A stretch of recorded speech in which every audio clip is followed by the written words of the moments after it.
And I'm back. Late night. Gonna start reading LB7 today. Yeah. For this, maybe I shall. Yeah, I've been drinking. Grab a drink to start with. Let's go. Not sponsored.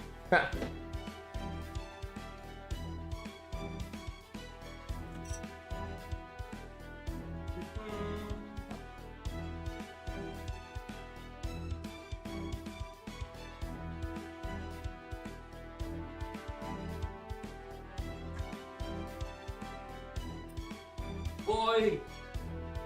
Baby.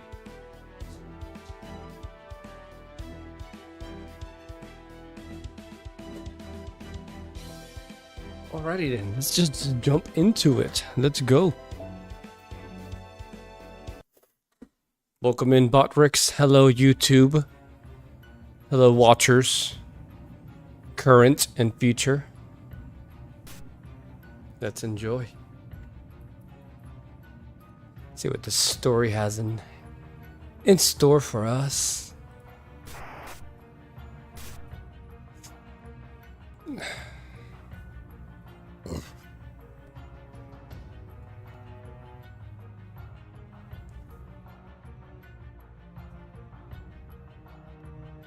What is that?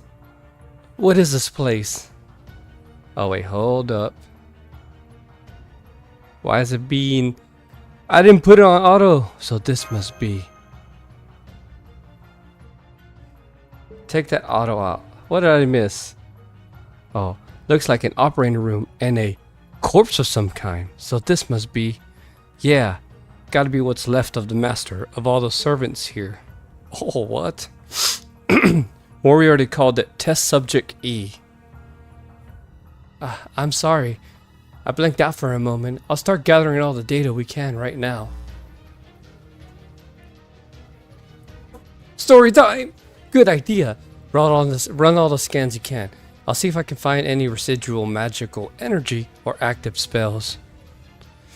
Don't really think I will, though. Hard to imagine Magecraft seen much used in a modern facility? Oh shit! That was a beautiful woman servant. Mash, Kadok, something's wrong here. God, don't do that. You scared the shit out of me. Okay, but I know that expression by now. You're serious, aren't you? Mash, hurry up with those scans. Right. I need about 10 more seconds to get everything here. Good. Door still works. As soon as Mash is done, we're out of here. Come on, Davros. You get over here too. You're trying to bring that corpse with us? The hell? Are you out of your damn mind? You shouldn't even be touching that. I know, and I am a little scared, but... just leaving it here doesn't seem right. I just think it at least deserves to be brought outside. This place is disintegrating, huh? Ah! Senpai! A priceless sample, and you just... Screw it, can't do anything anymore. You feeling okay? Yeah, good. Mash, your 10 seconds are up. We need to go. Right, I have all the data I need. Come on, Master, let's hurry. Got it.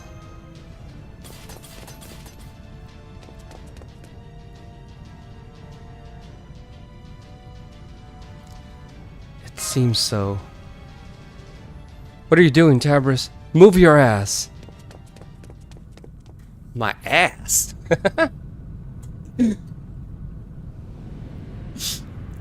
Well.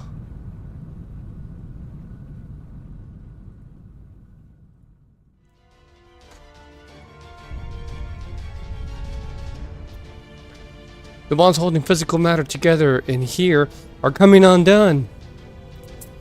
I'm also picking up fluctuations in space-time, but this passageway is going to collapse before they even reach us. Master Kadok, I'm sorry, but if we're going to escape, I need to carry you. Oh, pick us up, will you? Carolite, how's she carrying both of us under her arms? Mash is really, really strong. She's super smash. Because I'm a demi-servant. Setting round shield to round board position. Opening thrusters to maximum velocity. Initiating Ortonax shield rush mode. Please be careful not to bite your tongues. So shield rush mode. And what was that about our tongues?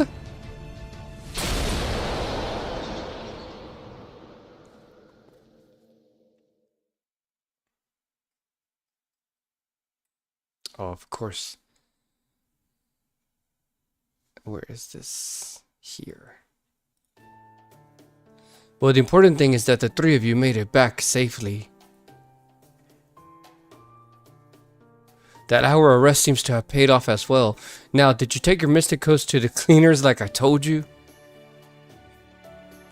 Yes, Director. The mystic codes we used in the Singularity are in the lab right now. Thank you for keeping them in good shape. Excellent answer, Kirillite. And a good nod on your part too, Tabris. How about you, Gadok? Did you bring in your mystic code like you were supposed to? Yeah, I'm not a moron. Not about to ignore a direct order from the commander. Very good. Love that honesty. And to be totally honest myself, I've been nothing but impressed by your performance. You did an excellent job with the Singularity. Like cake, yes? Thanks to you, it was a piece of cake. Tabris may be a seasoned master, but deep down, he's still an ordinary civilian, not a mage. His more soft-hearted sensibilities have sometimes clashed with my more cold-blooded mage's perspective.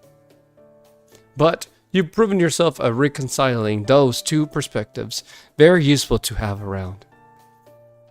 I hope I can count on your help in the future as well, Semlipus, especially since I assume you'd prefer not to wear that collar again if you don't have to. Gordov, I understand wanting to show your appreciation, but we don't have all day. Come to the point, please. Oh, yes, of course. Good work getting back safely from such a large singularity. Thanks to your efforts, the singularity, which we have decided to call Trom, has disappeared. It's a great shame that our administrative advice, Sherlock Holmes, was unable to return with you. But I'm sure he'll be back eventually, and when he does, I'm going to him the grilling of a lifetime. But we have more pressing concerns right now. We need to discuss the data Kirillite brought back from the Area 51. I'm speaking, of course, of that mysterious room and that thing you found there, Test Subject E. Da Vinci and the rest of the computer room staff are analyzing all as we speak. That includes Scion, Professor, Elrond, the record keeper, and Marcus, the Spiriton engineer, with assistance from Octavia. They're all working as hard as they can, so they should have a report for us sooner than later. So we're just, what, on standby until then? Is that why you confiscated our mystic codes? Yes, the ship is airborne, standing by over North America. We'll be heading to our next objective, the 7th Lost Belt in the Amazon rainforest.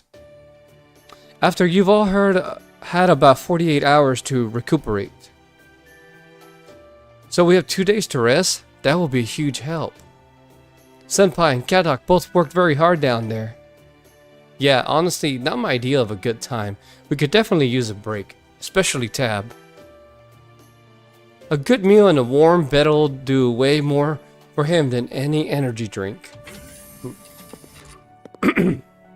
You mean in terms of bolstering his mental state? Accurate. Summoning servants requires a great deal of mental energy. I would therefore like to be certain he gets at least 2 days off each week. Each week? Yeah. We're back, Scion. For real. 2 days off each week should be normal.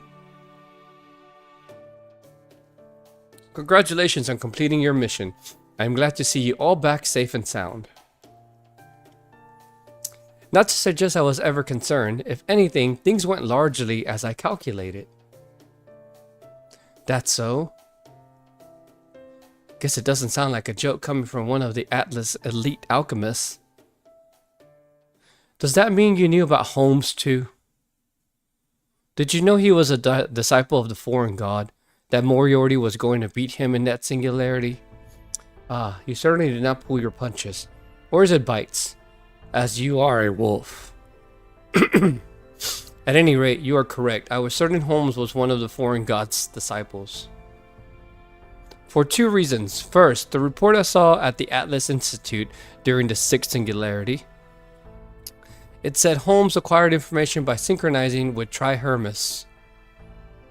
That may not sound like much, but Trihermus is the heart and mind of the entire Atlas Institute. The sheer volume of information contained within would instantly shatter the spirit origin of any ordinary heroic spirit attempting to access it. Sherlock Holmes may have been exceptional, but his storage capacity was still nowhere near that of a divine spirit. There is simply no way a heroic spirit of a human, no, a standard servant could endure such a thing. That's a good point. I never thought twice about it before because, well, it was Holmes. But second, he, of all people, never once even attempted to contemplate what the foreign god wants. He did not think about it because he did not know, but rather he must not know. A detective who was supposed to reveal the truth was lying about who he himself was. I cannot speak to how difficult that decision was for Holmes to make. But his reasons for making it were abundantly clear. If I pursue the answer to this question, I will be destroyed. For Chaldea's sake, I must not think about this any further. That was the best, if not the only way he had to walk that line.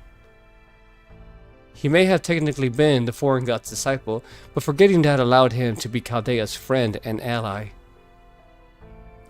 And that remained true till the very end. As soon as he realized the truth of who he was, he chose to throw himself over the falls, so he would not become our enemy. Of course, that still leaves one other question. When the foreign god first summoned Holmes, why did a heroic spirit of his caliber agree to be her disciple in the first place? I am still not quite sure of the answer to that myself. Still, the fact remains that he had no choice but to erase his own memories and disappear before he learned the truth about himself. At least, so long as he planned on remaining Novum Chaldea's friend. Anyway, that is the extent of what I was able to figure out. Are you satisfied now, Kadak Semdlepus? So you couldn't trust him as Holmes the detective, but you did trust him as Chaldea's ally.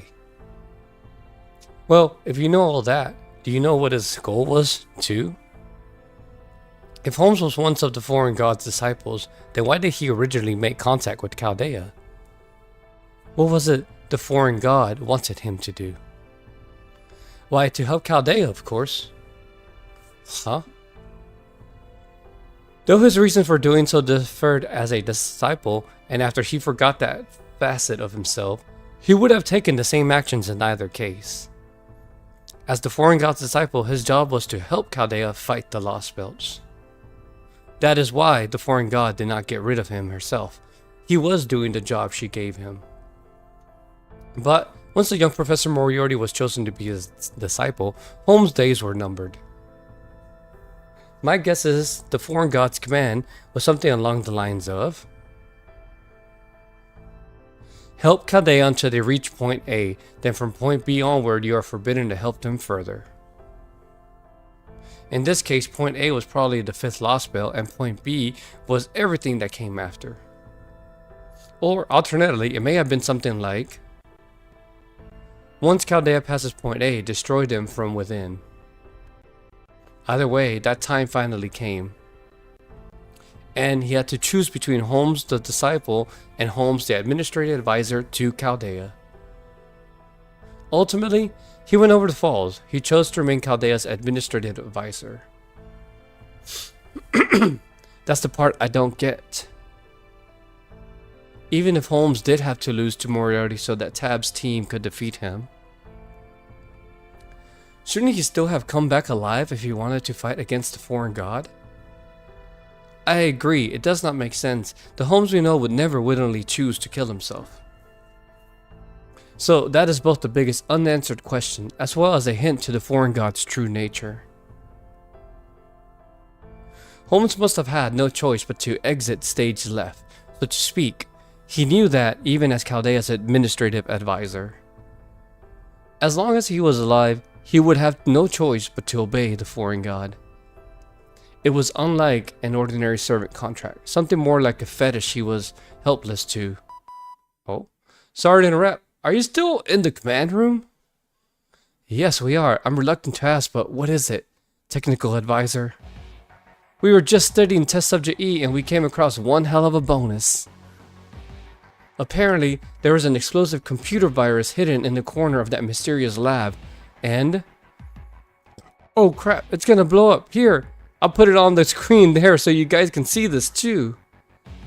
Did you say blow up? What are we talking about? Don't just let it explode. Cover it up with something and toss it outside. Oh god. Hey, what? Testing. Can you hear me? Are you getting this? Oh my god, what is this? Hold up. Extend this like this. Adjusting screens so I can read. Oh yeah, cool. Oh, that's a good angle. Shame I don't have a chair here. But oh well. Good day, Chaldeans. Or is it evening now? I'm James Moriarty, notorious evil genius. If you've opened this file, then I've probably disappeared. What a pity. So I've taken the liberty of recording this video in case the unthinkable should happen to yours truly. Now, I'm sure you and I have had our share of trouble by this point, but I'd like to put all that behind you. My goal was to save the world, which has proved to be a task Chaldea, or rather Tab, is unfortunately not up to. I can save the world far better than he can. Of that I am, or rather was, absolutely certain. To be clear, I am not doing this out of concern for Master Tavris. I probably did not say as much since I am shy fellow that at heart, so I'll lay it all out here. I have no faith in Tavris' capabilities whatsoever. I'm sorry, but would you mind if I burned this file out of our databanks? Let's just try not to let him get to us for now.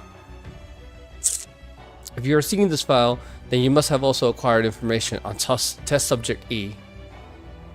While it should be your job to analyze it and determine what it is, I've decided to be generous and make things a little easier for you. Test subject E is not a terrestrial being. It is the remnants of a being humanity secreted away, probed, and experimented upon in that facility over 100 years. I believe its cries of agony as it lay dying are what drew the foreign god, its compatriot, here. Unfortunately, I could not determine anything beyond that. I simply lacked the necessary data. Still, with Trismus Justus second on the storm border, I'm sure you'll be able to arrive at that answer yourselves. Alright, Chaldea, farewell. I pray that you're able to uncover the truth. No, on second thought, I don't. Miracles happen only when they're meant to. Praying to God is for students who forgot to do their homework. That smug son of a bitch, he just wanted to kick us when we were down. What a terrible professor. I hope he's not a bad influence on you, Master. I trust Cadex Semblambus and Mash Kirlite have finished voicing their opinions by now. Before I go, let me give you one last bit of helpful advice. I would hate to leave on so sour, unhelpful a note that Chaldea ultimately declines to summon me. You should know that you have precious little time left to you. Olga Marie, the foreign god, is planning to strengthen her spirit origin even further. She means to do so via the entity of the Outer Realm that sleeps in South America, which is one of Brishan's, the Mage Association's folklore department's ultimate taboos. It is an extraterrestrial being known as Ort. It could be considered a true invader of this world. And Olga Marie plans to merge with it. Haha, are you surprised? I do hope you're surprised. Anyway, Your deadline fast approaches. You may have defeated me, but you have no time to rest on your laurels. The moment the foreign god gets her hands on Ort, humanity has lost. So, if you don't want to see this planet brimming as it is with possibilities most wicked split in two, I suggest you hurry.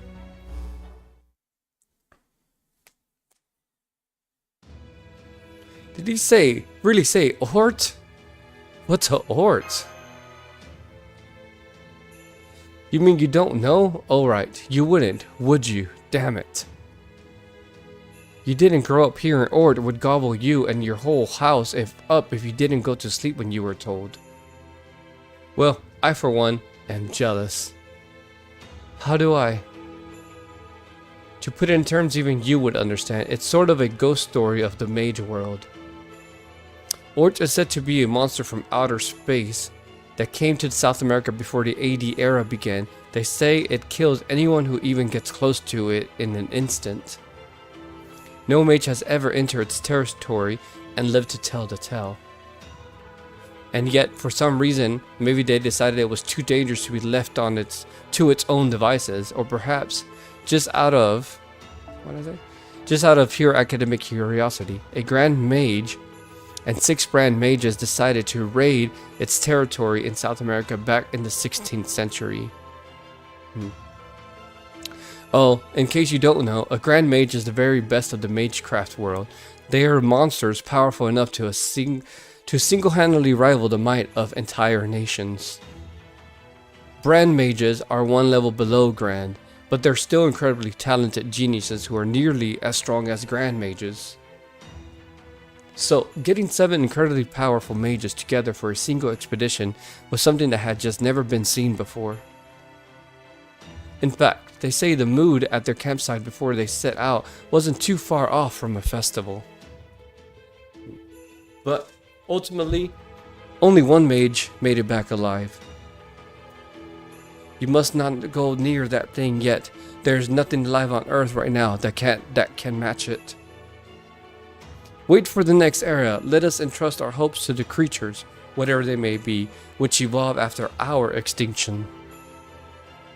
After he spoke those words, he turned into crystal right before the eyes of everyone who gathered to hear him. That mage's name was Astia. He was one of the 12 lords of the clock tower at the time. The incident is what prompted the dean of the Mages Association and Clock Tower to dub the monster Ort. And ever since, that particular region in South America has been known to be off limits to all of humankind. Though at least in the Piston Mage family I grew up in, this was all just a tall tale. If Gordov's reaction is anything to go by, the nobles must have been taught that the story is fact, though. A fact scary enough they apparently used it to dreading kids into behaving. So, there's been another alien on Earth this whole time? Exactly. No one should ever go near Ort. As they say, wake not a sleeping alien, my old dean once said. As long as the planet doesn't scream, Ort will never wake up. It slumbers deep beneath South America. So we must make sure to leave it alone. If it stirs, there will be no safe place left on the planet. That's how scary this monster is. It's even worse news than the foreign god. I had no idea a mystic like that was sleeping in South America. As a captain myself, I can't say I'm not intrigued. That right there, that's the kind of curiosity that nearly destroyed the whole world. Don't you dare indulge it. I just remembered something. I once read an article about Ort in Chaldea's library. It said Ort was, at present, the most powerful, unknowable life form mages had yet discovered. It's said to be a huge extraterrestrial being which resembles nothing so much as a spider. Its exodermis is supposedly hard, soft, hot, and cold all at once. It generates energy inside its body using nuclear fusion, transforms any matter it touches into crystal. And it's a threat to humanity that won't be comprehensible to human technology until the year 3000. Damn, seriously? Is that bad? This is far, far beyond anything I calculated. The foreign god wants to merge with Ort? But she is already more than powerful enough already. Why would she undergo such an unnecessary alteration? Well, since she also claimed to be president of Earth, I'm guessing she may just be greedy. This is absurd. If we were to assign a value to Chaldea's present fighting ability, we might say it is level 50. The foreign god would already be level 1000 in that case. There is no need for her to grow yet more powerful, and yet she wishes to merge with Ort and become, let us say, level 10,000? There is such a thing as over-preparing. At any rate, if Mori already went to the travel leaving us that video, then it's almost certainly true. Gordov, Da Vinci, I propose an immediate change of plans. Though we need to verify that Yoga Marie is indeed capable of fusing with other life forms at all, her success in doing so with Ort would leave us absolutely no chance of victory. Not even the sacred sword we have finally finished would be any use against her. The plan we drew up in Britain would be useless. According to Trismegistus II's prognostications, a threat of that scale has yet to appear on this planet. There must be some reason the foreign god has not yet been able to find Ort. In which case, we do not have a moment to lose. I am setting the Stormborder's course for the 7th Lost Spell immediately. We will finish our preparations on the way. We must find the foreign god and defeat her before she can merge with Ort. Ort!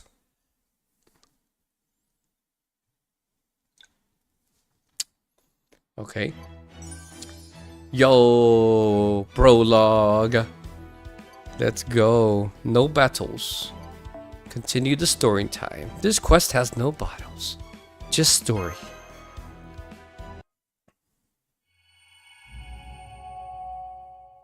Section 1. Here we go. Skip! Just kidding. Not yet. What the? They came from the dry cleaners? Is that what I'm looking at? Foo! Great. It fits perfectly. Habitat did a wonderful job as usual. That Mystico was designed for the expedition to the 7th Lost Spell. Well, ready for the battle with the foreign god. The Stormborder is en route to South America. Our airspeed is 900 kilometers an hour. We should arrive in about 4 hours. I know it isn't much, but would you like to sleep the next 2 hours or so? Thanks, but I'm okay. Then I'll make you a cup of tea to help you relax. One with lots and lots of honey. Tea with honey. Oh good, everything's still in good working order after your emergency assault and trauma. We shouldn't have to worry too much about sending you out to South America. You'll be able to operate there full time. Thank you, Da Vinci. I feel better hearing that. You know, I may be off base, but I feel like I've been in better shape than I've ever lately. The Black Barrel is still a challenge, but I feel much more comfortable handling the Ortonax now. So it would seem your physical capabilities have definitely improved a fair bit. Keep growing like this and you could be one of the strongest servants around one day. We're all very proud to have you representing Novum Chaldea. Thank you, Da Vinci. I'm still not sure I deserve so much praise, but I'll do my best to be worthy of it. Oh, but speaking of the Black Barrel, I will be restricting your use of it even more. From here on, as a rule, you're only to use it to fire simple, compressed magical energy rounds. Calculating a target's life scale with the accomplishments measure, forming the Black Barrel itself, and generating a deck counter area, all off limits. All that's put too much strain on your body and relies too much on Master's luck. Also, I don't want you firing even the simple rounds in urban areas either. I've already told Tab that too. Damn, what can I do? The round effects affect too large of an area to leave us any hope of avoiding collateral damage. I think that's the right decision. The deck counter breaks some of the world's own laws. I understand it's not the kind of thing that should be used recklessly. Exactly. There's a reason the Atlas Institute was afraid of turning the very concept of death itself into a weapon. And one more thing. Standard servants have spirit bodies. Even when they materialize, they're still made out of ether. They don't have any actual flesh, and they can never grow beyond the abilities they had when they were added to the throne of heroes. But, as you're obviously aware, demi-servants have human bodies, which have had a spirit origin transplanted into them. You aren't able to use a spirit form, but you do have a real physical body. The advantages that gives you are becoming more apparent. As I've mentioned before, your spirit origin pattern is growing with your body. Well, it does look like that growth stems from changes in your mental state rather than actual physical changes, but never mind that for you now. The problem is that you're approaching the state of a heroic spirit even though you're still alive. And you remember what servants are called in the Magecraft world, right? Ghostliners. What? At any rate, if you want to get stronger than you are already, it won't be all that long before you lose the Demi qualifier. So I want you to really think about that before it happens, because growth is inevitable, and there won't be any going back. But hey, no need to worry about it too much. If you feel like you're getting too close for comfort, just take off the Ordinax and come back to the border. We're not in the same boat we were before. We have allies we can depend on here in Novum Chaldea. You don't have to fight all our battles by yourself. If you need help, we'll work together to come up with something. Tevers knows that just as well as I do. Neither of you have given up on Director Olga Marie, have you? Then I'll be with you every step of the way. I mean, she's obviously the same Olga Marie in Chaldea's database, isn't she? I still have no idea how we can neutralize her, but if we can, there will be plenty of chances to talk.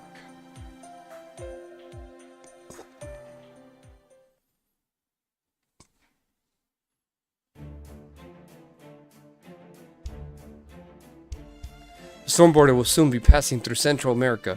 No sign of enemy interference from Mexico to Guatemala.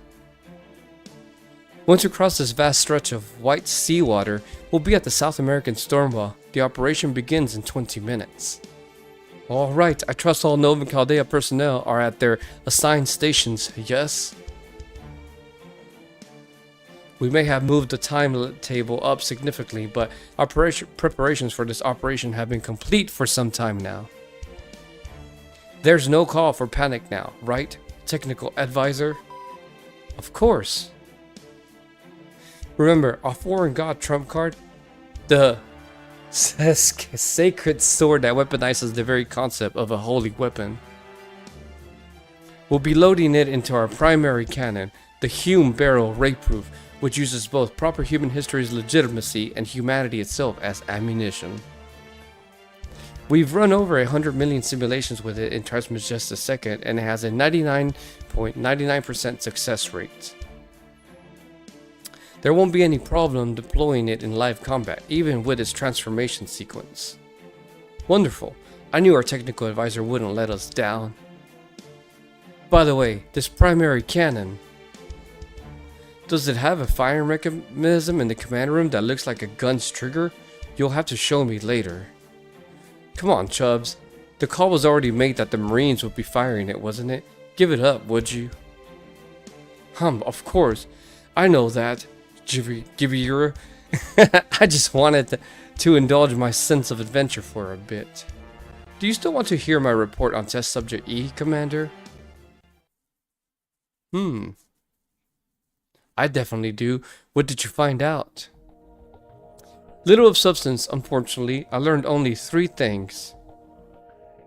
1. That operating room had cutting-edge equipment from the same level of civilization as our own.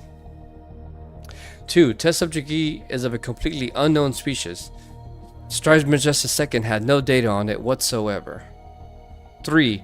Though it had been cleaned up, we found a great deal of human blood and tissue there. I will need additional time to conduct a more thorough analysis, but right now, the Lost Belt takes priority. So, I have halted further analysis with Strides Majestic II for the time being. Any questions? You said you found human blood. Does that mean someone was killed? Good catch. It had been thoroughly cleaned, but we still detected a fair amount of blood, and little flesh as well. So yes, burying, suicide, it is possible a murder was committed there. But it was an operating room, right? Couldn't someone have made a mistake during an operation? I see. True, there is at least half a chance of that. Though I do not believe most surgical errors result in blood splattering a full meter from the operating table. That's enough about Test Subject E. We'll be in hostile territory soon. How are our reinforcements coming along? On it. This is the summoning room. For this mission, Strides Majestic II is recommending we summon 4 servants. While it would be more energy efficient to summon them from inside the Lost Belt, we wouldn't want a repeat of the Britain situation. We've already summoned the first servant. She's headed to the command room right now. Just be patient and we'll have the other 3 on their way soon too. A wise decision. We'd be royally screwed if we only realized we couldn't summon any new servants after we'd already entered the Lost Belt. Anyway, I wonder who the first heroic spirit to help us conquer the final Lost Belt will be. South America has its share of harsh environments, you realize. So I suspect it'll be a muscle-bound, headstrong, uncultured gorilla of a servant forgotten by civilization. Oh. Dito Chris! Who are you calling uncultured? Such insolence from Chaldea's commander. Dito Chris! Yes, it's me. I'm glad to see you in good health, Stab. I heard you were pleased for help and came to assist. I take it you know this servant. Nitocris, have you retained memories of your previous summoning? That is, of meeting Tab and Mash in the 6th singularity. It seems I have, yes.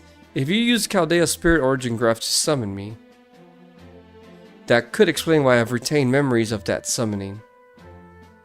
However, this is still technically our first meeting, so a proper introduction must be made.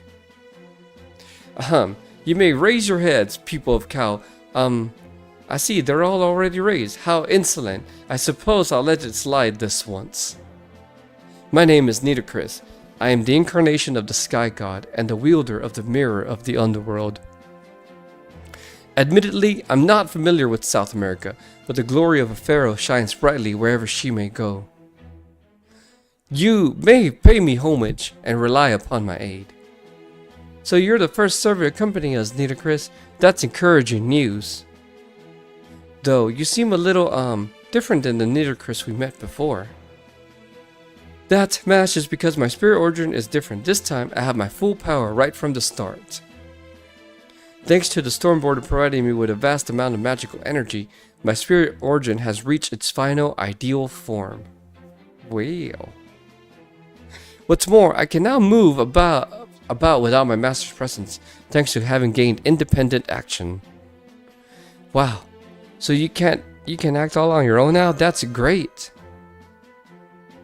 That is what you're happiest about? I'm astonished, or better yet, stupefied. At any rate, this time around, I am a very independent servant. I required no magical energy from my master, nor am I bound to Chaldea in any way. I am completely free. However, I also understand what it is I have to do, even without the restrictions of a contract. I, Pharaoh Nitocris, will do everything I can to help Chaldea achieve victory and restore proper human history. Well, sure, it'll be handy to have one of the escort servants to be able to act independently.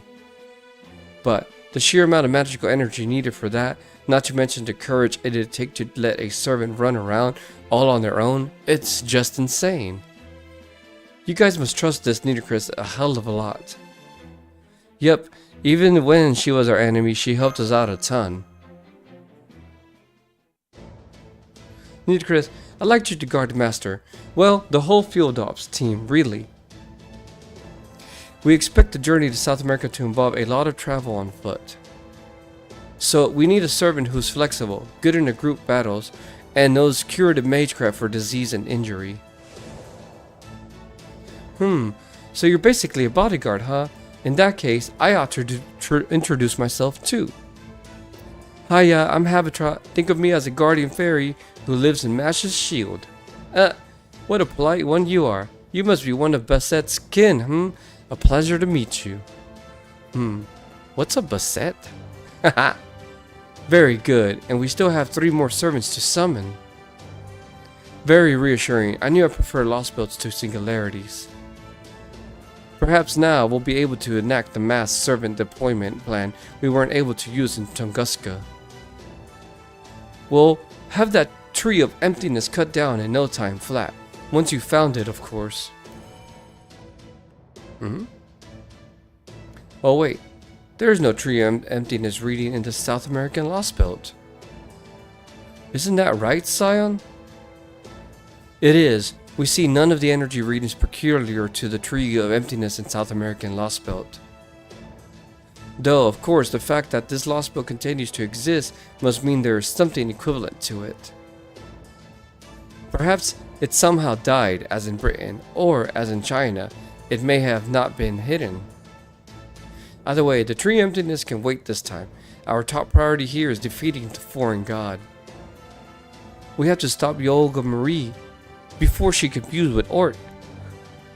Ooh, please don't forget that.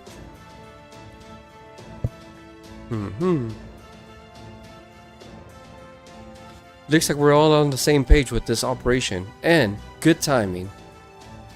The storm border is just about to arrive at the storm wall. Everyone, get back to your seats and strap in. Run Trident engines 1 through 3 in parallel. Allocate 60% to propulsion, 40% to defenses. Preparing to breach the supercell surrounding the Lost Belt. Activate the bow's dimension piercing drill. It's time to finally take the fight to the foreign god.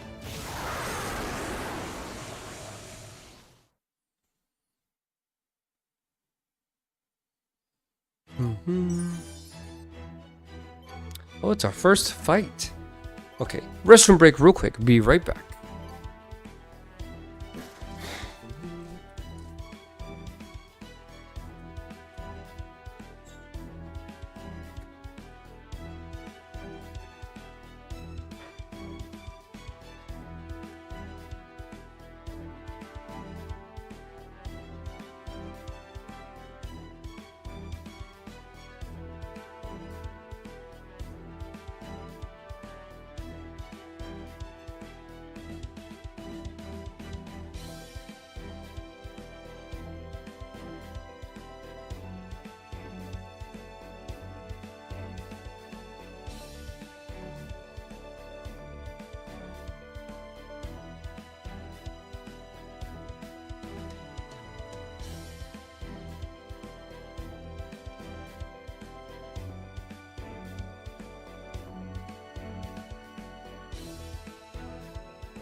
Here we go.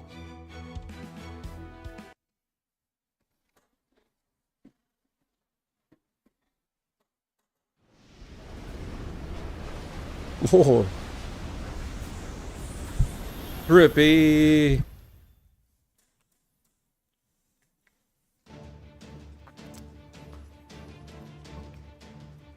We made it through the storm wall. Damage to the hull is, of course, minimum. Alright. Cut the commentary. Focus on the report. Give me an external view on the monitor. I want to see this Lost Belt for myself. Roger that. Switching monitors to external camera feed. Okay.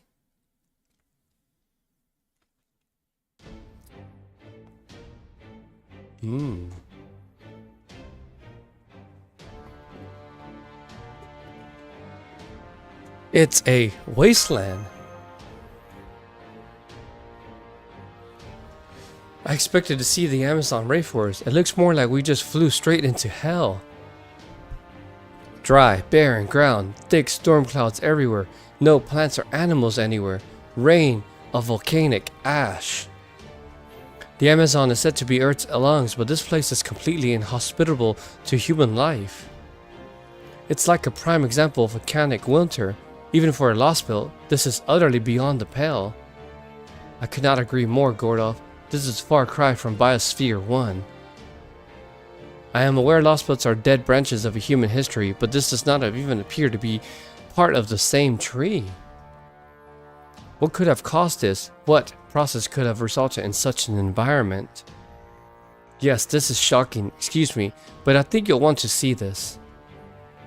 It's a measurement of the local landmass. What do you make of it, Scion? What? I think it's called... What the? It seems vaguely familiar. Do you know what it is, Zemlipus? Yeah, I do. I can't remember what it's called though. You tell them, Kirlight. It looks like Pangea, but that shouldn't be possible. Possible or not, that is exactly what it is. The supercontinent of Pangea. No, I don't understand. Super or not, how can a continent be medicinal? Surely such an inhospitable place as this can't be called a panacea. Not panacea, Pangea, the giant landmass from the Mesozoic era that every continent on Earth broke off from. Back in prehistoric times, there was a ton of continental movement and collision happening on the Earth's crust. And at one point, the continents of Earth were all stuck together, becoming a single landmass. That was the supercontinent of Pangea. The Mesozoic era? As in the era that took place between 252 and 66 million years ago? Yeah, that one, with the Triassic, Jurassic, and Cretaceous periods. Man, he just rattled those numbers right off the top of his head. Is he a paleontology nut or something? Ha, what are you silly billies talking about? You do realize this is 2019, right? So, how in the world could we be seeing the Earth from 66 million years ago here? I really wish I knew. Strictly speaking, I don't think this is actually Pangea though. I mean, there's just no chance of an environment like this giving rise to humanity. They say humans' first ancestors appeared 66 million years ago, but nothing could possibly live here. This looks more like the aftermath of a mass extinction event than... Wait, that's it. A mass extinction. Maybe what we're seeing here is... Right? What is it, foe? Are you trying to tell us something? Oh? Emergency alert. We have an unidentified object 10 kilometers off our bow. It's heading right for us. It's fast and it's freaking me out. It's not even flying. It's surging through space by warping itself repeatedly. It's closing in on us quickly. What do we do, Captain? Keep it together, Marine. Raise the Stormborder's electromagnetic barrier and brace for an attack.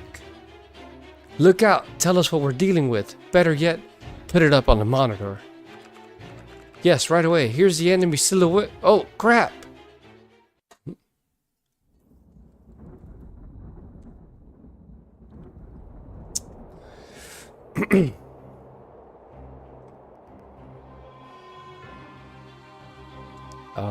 Gottes.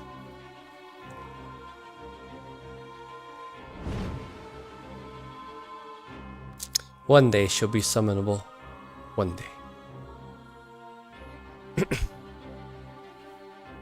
Oh, it's you. You came here on purpose? Are you a pack of idiots? So you thought you'd keep your recent momentum going and cut down the 7th tree of emptiness, did you? You should have thought better. Do you even realize where you are? I chose this lost belt myself to serve as my home away from home. I can sense anything amiss here instantly, and I'll be damned if I start letting unauthorized migrants in while I'm still Earth's ruler. Normally, I would just use my gravity field to crush you and your dinky little ride in the blink of an eye. But rejoice, I am in an excellent mood just now. You see, I just killed 7 of your grand servants, the so-called pinnacles of humanity's final magecraft, all at once. So you know what? I'm going to give you all a chance. Time to show you I'm the only being worthy of ruling this planet rather than just telling you. Now, come on out, humans. This will be your final battle, so let's make sure it's at least face to face. Wow. She's here already? This is all of a sudden, I can't even think. And what was that about home away from home? What does she think this is, a vacation? Well, at least she's giving us a chance. Apparently she's so confident that she doesn't mean to use those ludicrously powerful pseudo black holes, the fool. Alright then, if it's a servant fight she wants, it's a servant fight she'll get. Master Tab, you'll stay here in command room to summon and command your servants remotely. Mash, Kirlight, you head out to the deck and guard them. Remember, you're the cornerstone of our defense. Sion, Da Vinci, you say we were good to go at any time, yes? Of course, the human barrel can begin its firing sequence right now. Good, then we'll begin the operation immediately. Our target is you, Olga Marie, the foreign god. Well, we'll start by defeating her in a servant battle, then pull her off the border's deck.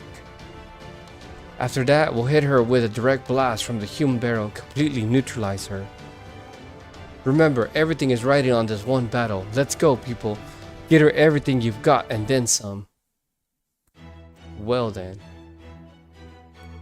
Who will I be using? I have 2 who and them. Missed. Let's see. I think I want to use... Do I want to go in like quick? Probably... with ruler?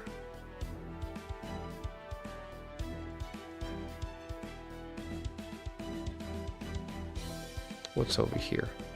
Who's over here, really? I think I'm gonna use my husbando. Husbando!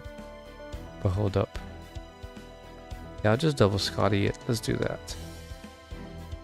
Where are we at? Double Scotty. Surely I can survive, right? What's this have though? Gain friend points?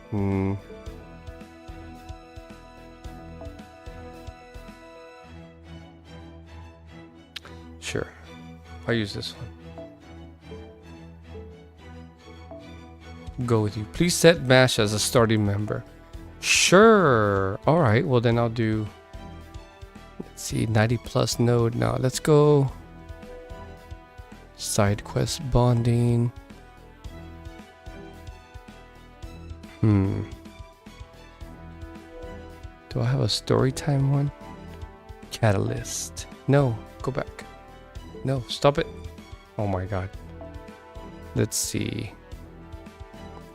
I'll get my shit together in a minute.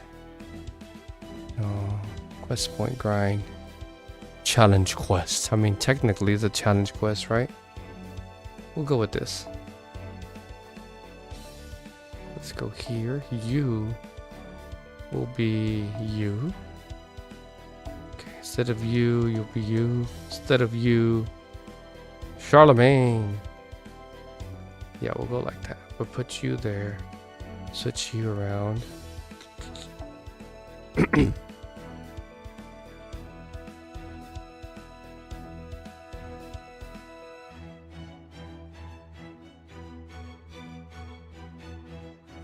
Or what does a Shufu cost?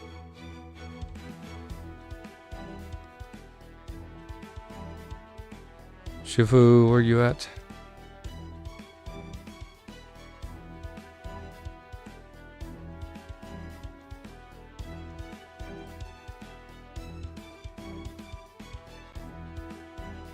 Cost us 7. I'll stay like that. Surely I can make it, right? Oh wait, but instead of you, what am I doing?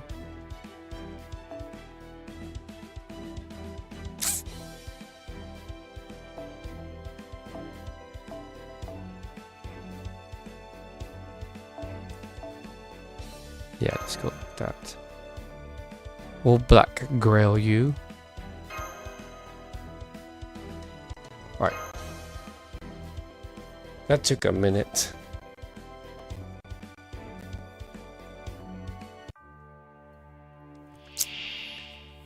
Oh God. お前たちの旅もここまでだ。今まで見逃されていたなどと思っていたか？違うな。少し忘れていただけだ。神にひれ伏してよい。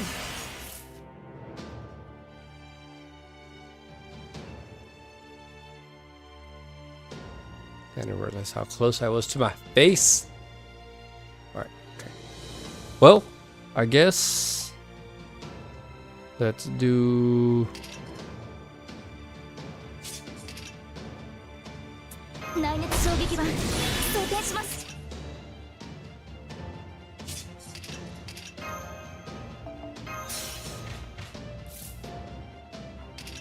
甘いぞ。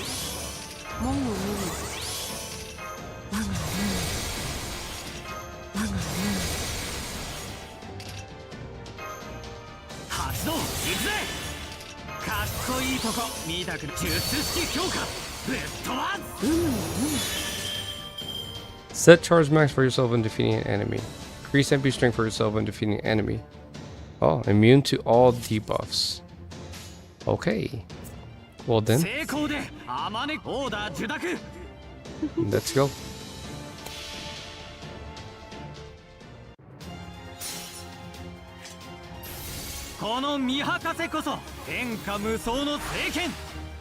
Beat of time.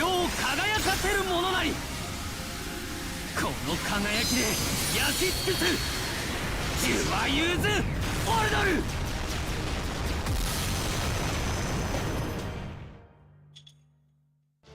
切る。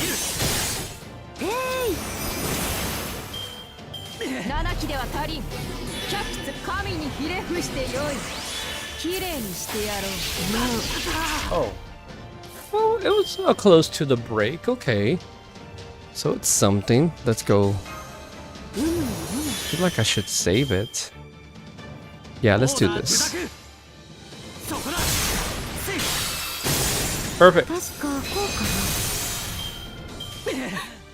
Oh my God.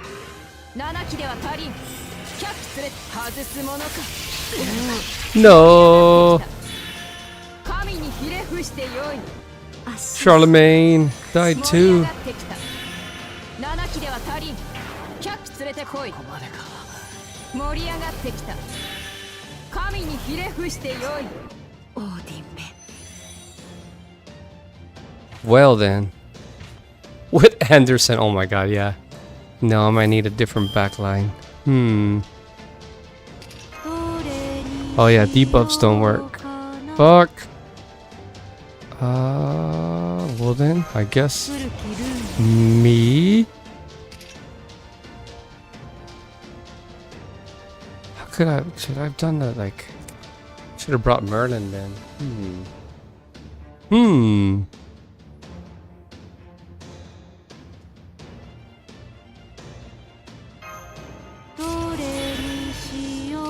Merry bad end だな。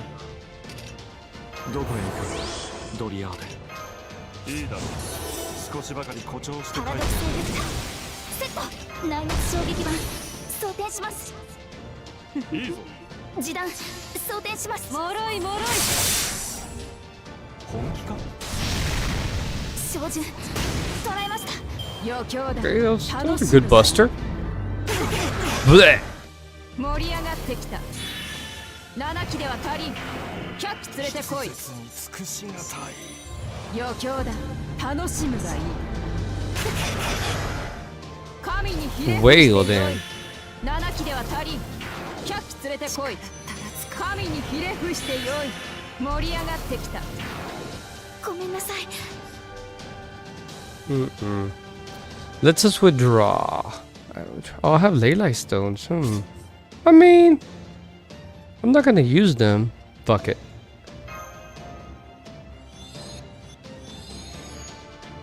Guess what? Let's just do this. Give you that. Give you that. We'll do this. 衝撃版装填します。 And then that. できませんが。神明凍結展開。これは多くの道。多くの願いを See 受 how け many た Leyline 幻想の stones I'll use here. こうせよモールドキャメロット。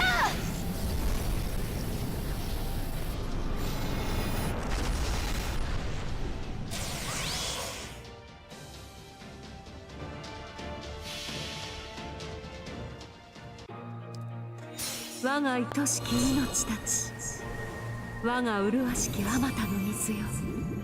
さあ今こそ舞い踊り立ち上れゲート・オブ・エーギル。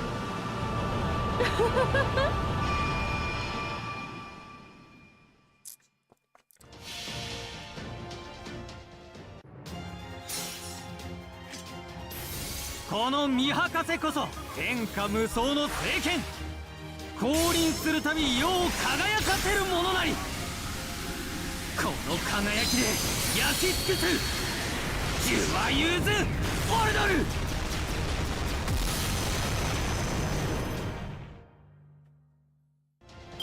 No. 沸騰せよ。動くな。動くな。 Shit. Alright. 発動いくぜ。かっこいいとこ見たくないかい。内熱衝撃版そうパラドクサルベクタセット。頼むから力を貸し。トリガーセット行くぞジュワユーズ。そこだ。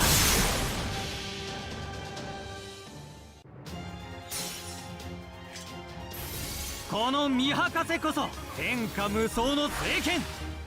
降臨するたび世を輝かせるものなり。この輝きで焼き尽くすジュワユーズ・オルドル。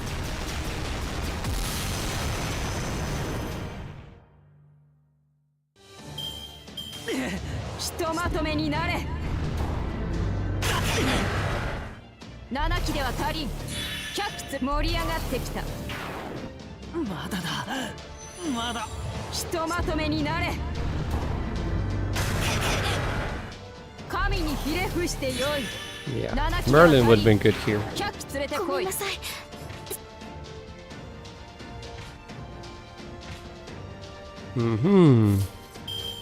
I know this won't work, but we'll do this. We will do this. We'll do メリーバッドエ this. ンドだな。童話とはこういうものだ。 まあいいだろう。すなわち解放の時。 May this clear it. I think it's just 2 breakboards we need. 我が名に紐付けられし力、我が声に応えて門を開け。来たれ我が城、影の城、ゲート・オブ・スカイ。さあしもべたち、私の敵を殺せ。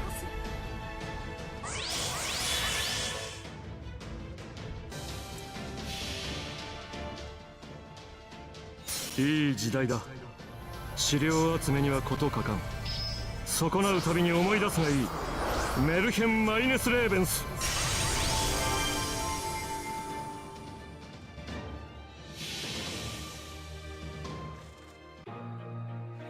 我が愛しき命たち、我が麗しきあまたの水よ。さあ今こそ舞い踊り立ち上れ、ゲート・オブ・エーギル。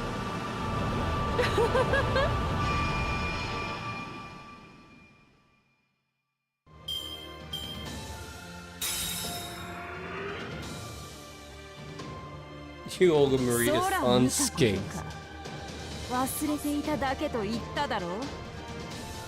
諦めて私に祈るのね。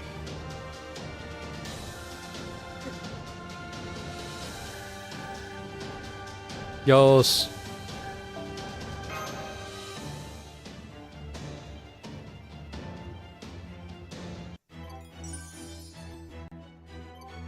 You did good, Charlie. You did good. Even though you died.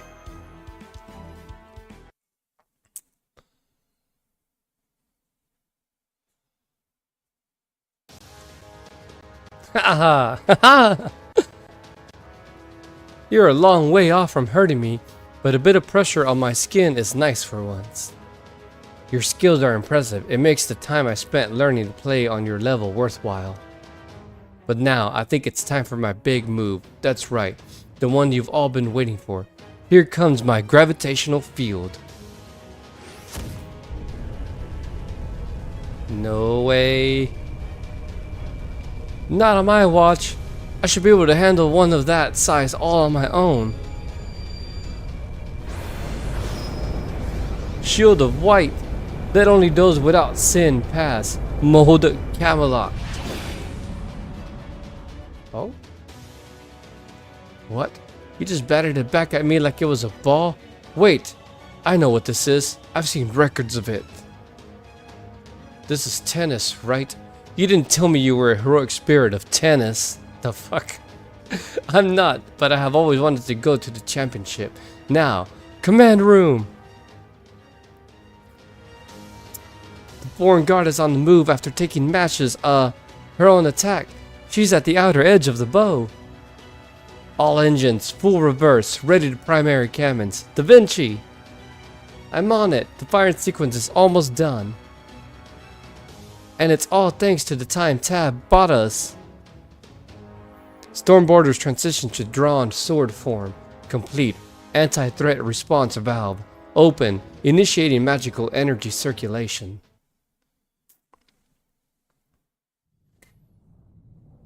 Ooh, more cinematic.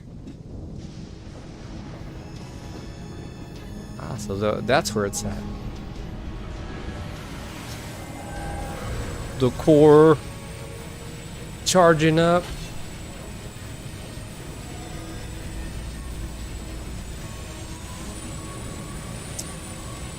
That's cool. Very, very anime. Virtual Tridon engines 5 and 6 are fully operational. Power supplied from void space remains stable at maximum. We're good to go, Captain. Let her rip before it all comes crashing down. This is amazing. What is it? Well, we're basically applying the same principles used for the Black Barrel. The Black Barrel measures a target's lifespan and inverts it into projectile energy. For the Sacred Sword armament, we made it measure a target's threat to humanity and proportionally draw on Earth's own defense for energy. You know how a living thing sends white blood cells after threats? Earth provides energy from its core to power similar defenses. This lets both the Black Barrel and the Sacred Sword armament's attack power and heat usage come from something greater than we can provide ourselves. Right, which means using the armament doesn't actually consume too much of the Stormboarder's magical energy. We can keep it flying without any problem. Alright, Captain, you're up! Gunner, lock your target and make sure you hit. We'll never get another shot at this. Don't worry, our target may be on the small size, but the primary cannon's emission cone is phenomenal. Correcting for margin of error, releasing Shiva firing safety. Swapping primary cannon's magazine to human barrel, ray-proof, fire! Fire!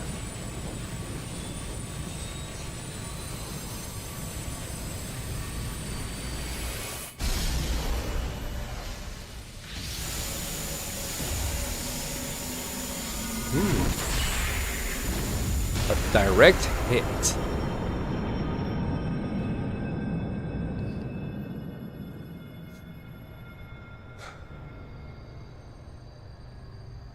Nothing.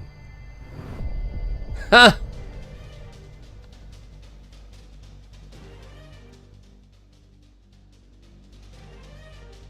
The foreign god is still alive. If anything, she's stronger now.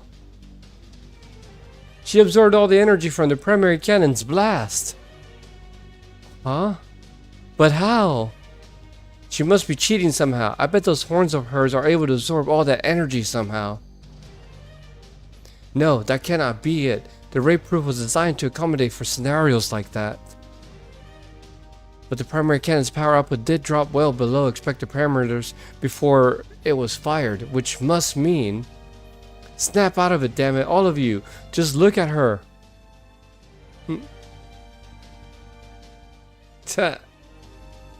Even she has no idea how she survived that blast. And it's pretty clear she's really mad. She's about to take her anger out on us in a big way, and she's going to use one of the gravitational fields that destroyed the Wandering Sea to do it. Crap, get a second round loaded, hurry! I'm switching up the settings for the next shot. If we change from a photon reaction round to an armored jacket, then... Wait, stop! Picking up an anomaly on the surface, a huge chunk of the ground is falling apart. There's a massive hollow underground. Whoa! Just how deep is this thing? I've got a really hot heat source heading at us from underground. Ah, it's right beneath us. Huh? What is it? Right beneath us. Something shot at us? Sure did. What is that? Don't tell me that's foreign god's new attack. No, it is something else. The Foundation of Humanity rating just gave it a negative value. It came from this lost build. Internal pressure 200 billion, temperature 16 million degrees, density 160 times that of water. That is a sun, no doubt about it. What? Manire, what's the situation on deck? The foreign god and that pillar are facing each other. Mash is standing by. She's ready to react to either of them. Honestly, she's pushing herself way too hard. Mash, get back inside. Stand by in the Shadow Borders hangar. Understood. Falling back to hangar 1. Tab, Kadok, Menue. That goes for you too. In fact, the entire rest of Kadea stuff should hurry to the Shadow Borders hangar. You mean you want them to retreat?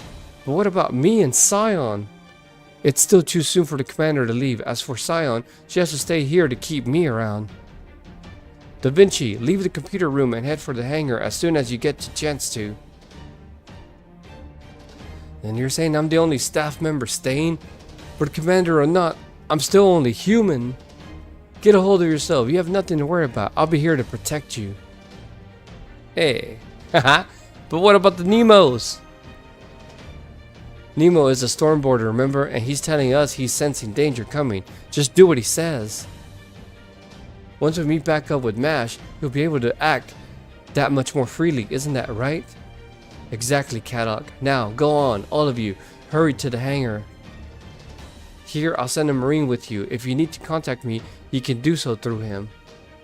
Hey, aye, Captain. You can count on me. Nemo Marine.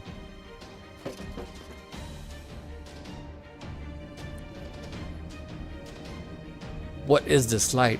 I didn't see anything like this in that subterranean world. Huh.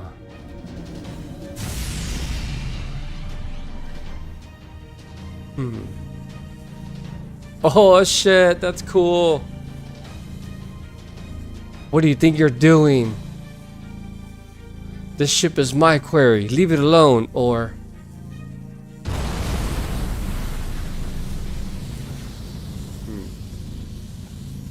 This sensation, it's not light or fire, but a fusion of plant and mineral. So, it's a sun, and a plant, and fire, and mineral, all in one. But nothing like that should exist anywhere in Damn, I can't hold it off. Is it actually more powerful than me?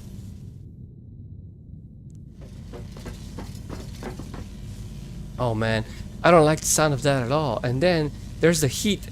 What's going on out there? No gaki. Running time now. Nemo wants us in the hangar so we can get on the shadow border. And that means he thinks we might crash. Right, Tabris? Yeah, that's right. Wait, really? Oh my gosh, you're so cool under pressure, Captain.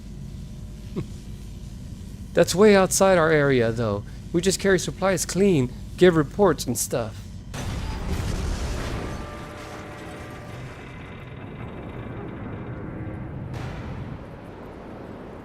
Ah. Oh shit. No way.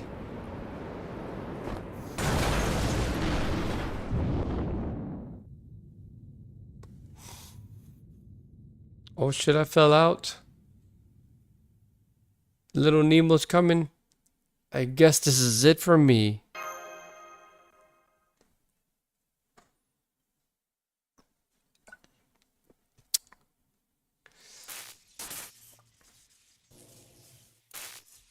What the? He's bleeding? Well then. All hands. The Stormboarder has sustained massive damage. It cannot stay airborne. I'm going to attempt to bring us down to the surface. No, inside the hole that opened up beneath us. Brace for impact. I've also used our remaining magical energy resources to summon the 3 other heroic spirits as planned. They should be able to help Master Tabris. I'm sorry, that's all. I'm going to use all the magical energy I have left to try to land safely, whatever it takes to keep you all alive. After that, I wish you luck.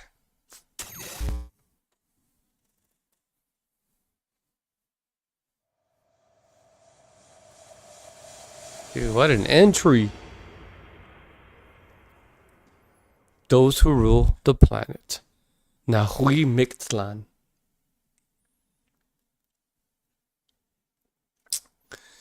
Drink to that. Yes, items. Oh. To rank C. Wow then. Oh, and a skill rank up too. For her regular paradox cylinder. Ignore invincible, decrease HP for and gain a large amount of stars. Oh, nice. Star bomb now. Okay, MASH. Triple question mark. No battles. Let's us continue. Section 2. The Golden Sea of Trees.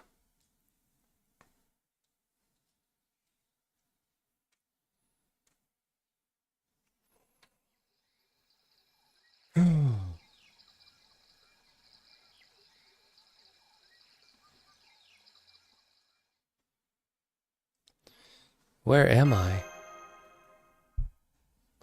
Am I dead? Is this the afterlife? I can't see anything, and there's no one else here. I feel weirdly at ease, though. Well, no sense just staying here.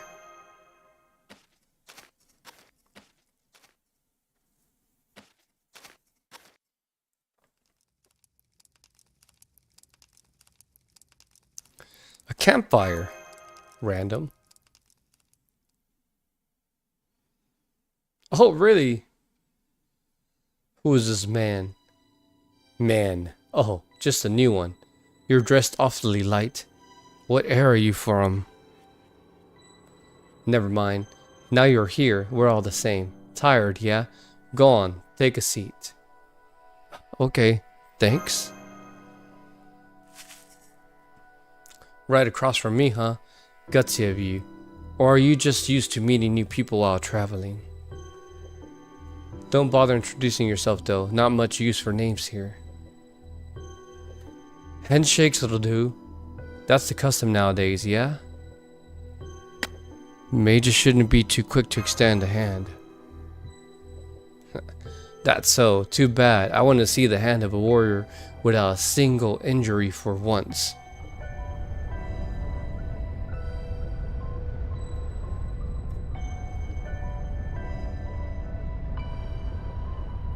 That's the storm border.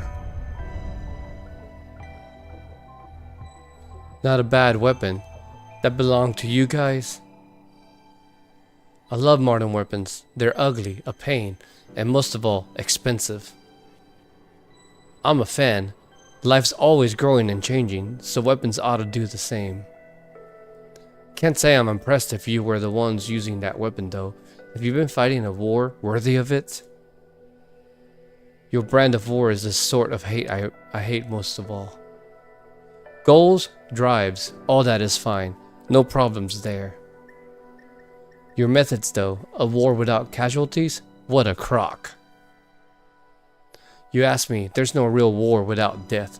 Should be about the same number of casualties on either side. Don't kid yourself, you're not having lost any humans on your side isn't because your cause is righteous or anything. You've just been lucky, and well, that doesn't ever last.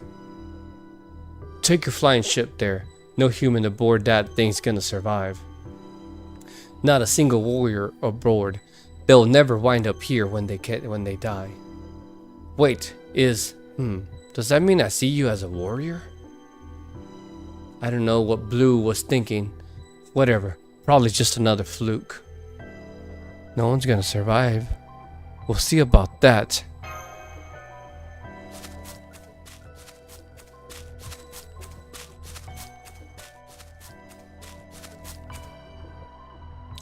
Take it easy already, will you? You'll never make it to that ship. Anyway, they're still alive in there. They're falling from the surface, from silencing Ilhukatal. They're in a whole other world from your dead self. You still want to reach them, even knowing it's impossible. Yeah, I do. Didn't think my opinion of you could get any lower, but here we are, still. Since we've met, my job is to guide you. So I'll give you directions in exchange for a weapon. As you can see, my tastes tend toward the modern. I'm particularly fond of 21st century firearms. So, what can you give me to help your doomed friends? Got any valuable weapons? No, I don't have anything like that. Shame. Can't send you back then. You'll just have to stay here like the good little corpse you are. But these are the most powerful weapons I do have.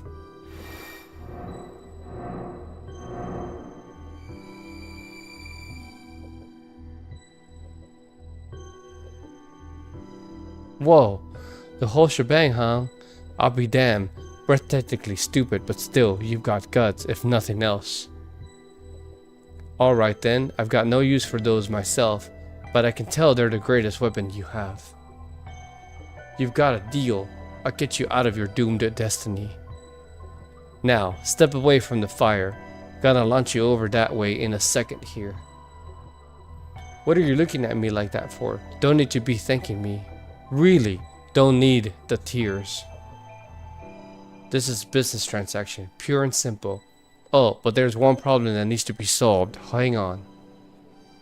See, this weapon is worth more than your life, and the decision itself is worth even more than that. So, I can't just send you back to the living and call it a day. I owe you some change, too. Will this do? Thank you? It's a calavera de azúcar, a sugar skull. People who like them really like them. Hang on to it. It might come in handy sometime. Well, see ya. He threw me? Where's this pit come from? I'm falling. Falling. Where am I falling to?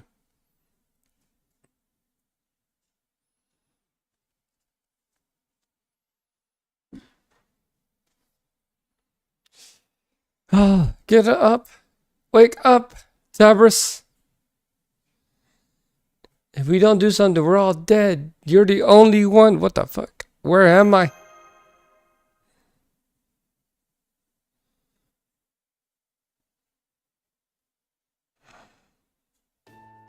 Oh, thank the gods, you're awake. Oh no, not Otto. Where's the log? You're the one I can count on. I'm sorry I couldn't get you back to the ship, but I'm so glad you're okay. Oh, right. You probably don't know what's going on, huh? Well, we're inside a weird cave. The corridor we were in breached, and we were both sucked out of the storm border. I held on to you as tight as I could. And we fell together. The next thing I knew, I woke up and found us in here. The end. What about the foggy world? Foggy world? What are you talking about? We lost consciousness while we were falling, and this is right where we ended up. Anyway, why are you whispering? Oh, about that. Look over there, Tabris, but really slowly, okay? Oh my god. Oh shit.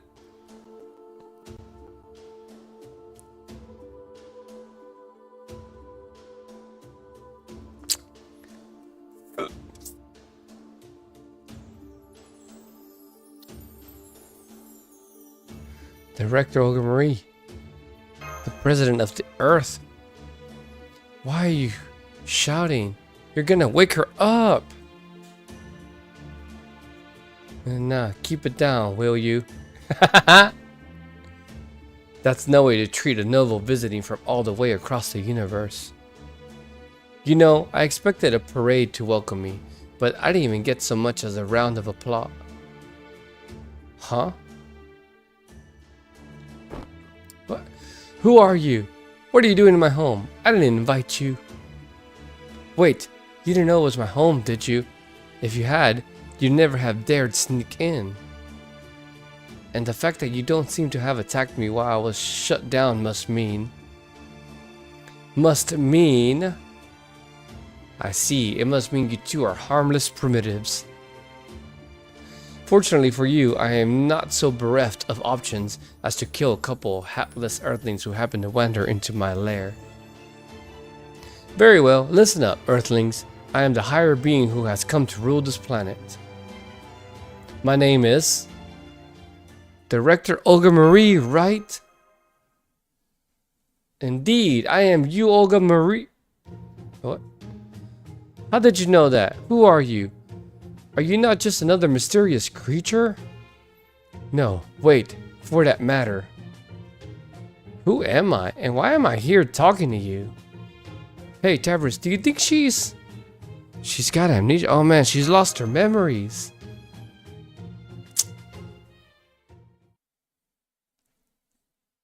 How convenient. So, let me make sure I've got all this straight. You're an alien. You came here from outer space. You remember your name and your goal. But you were grievously injured in some sort of accident. And now you don't remember anything else. That's right. Not a bad summary, Earthling. You could make a worthy secretary. More specifically, I teleported here rather than simply journeying here. And I made this vessel in order to let me operate in this space-time. It came out pretty well, right? So, what about you? What's your name and goal? That goes for your little steward here too, of course. Wow, I'm Marine number 4. Please don't kill me. Please don't kill me. I'm Tabris. Huh. Did you say Tabris? I knew it! She's angry! Please don't kill me! I wouldn't just kill you for no reason still. That's weird. The instant I heard Tabris, I wanted to pop you in the mouth. Well, anyway, now that we've met here, you and I are friends, reluctantly, but still. I'm not thrilled that my first Earth friends are a couple of weaklings, but making first contact is still important. Besides, meeting people halfway is the first step to opening up negotiations. So then, now that we've taken care of introductions, show me around Earth. Tavros, Marine, no. Before, I am appointing you both as my interstellar ambassadors. What do we do, Tavros? The Prez here is not listening to a word we say. Me? An interstellar... an interstellar ambassador? Oh, you can thank me later, since I'm sure you're nearly bursting with gratitude. I can tell from your brainwaves that you're both quite stressed. If I'm to rule this planet, I can't very well turn a blind eye to its people when they are in trouble. Now, let's get out of this cave. I think the exit's over that way. This is horrible. She's totally going to kill us if we don't do what she says, right? I can't say for sure, but I don't think that that's going to happen. Really?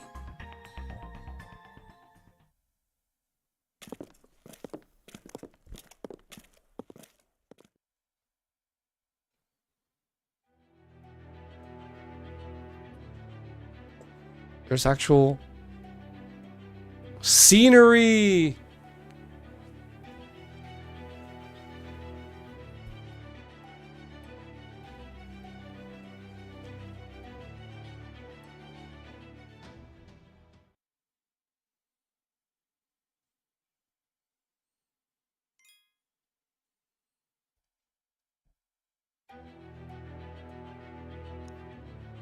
Well, that's cool.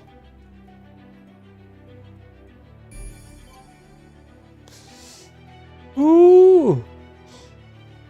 Ah. Well, what's next? Oh yeah, a couple arrows. Let's go. Oh, the new materials. Wait, the fuck? Did my duel? Did it just disconnect?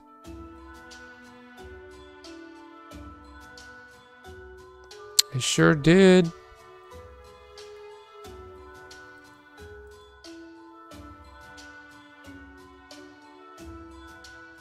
Dude, what happened?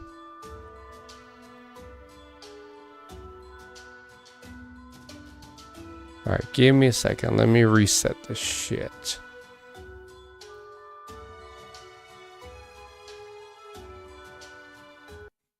Alright.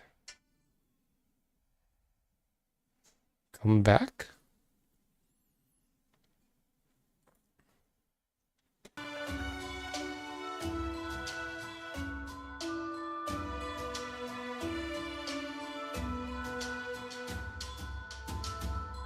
Perfect.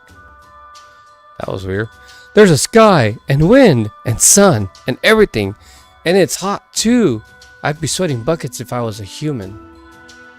Look, Tavros, over here. I've never seen a flower like this. Is this an agave or something? Ahaha, what a funny looking plant. Is something wrong? Something on your mind, Madame President? Not especially, no. This place just seems familiar. I must have already known about it. So I was just thinking about what could have happened to me to make me forget it. Makes sense, right? But never mind that. Now I know that if I see something I knew from before, I can remember it. So it shouldn't take long before I'm back to my old self, right? Anyway, I'm not impressed. Are you sure you can survive with that mindset? I'm detecting creatures moving this way. Their brainwaves suggest violence. Ferocious animals, probably. Are you going to be okay? Marine, get behind me. Time to summon some servants.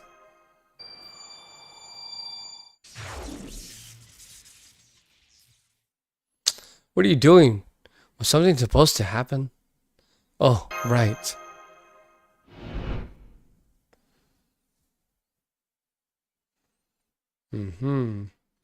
I don't have any command spells.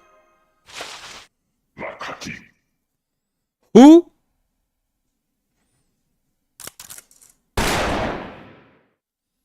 No.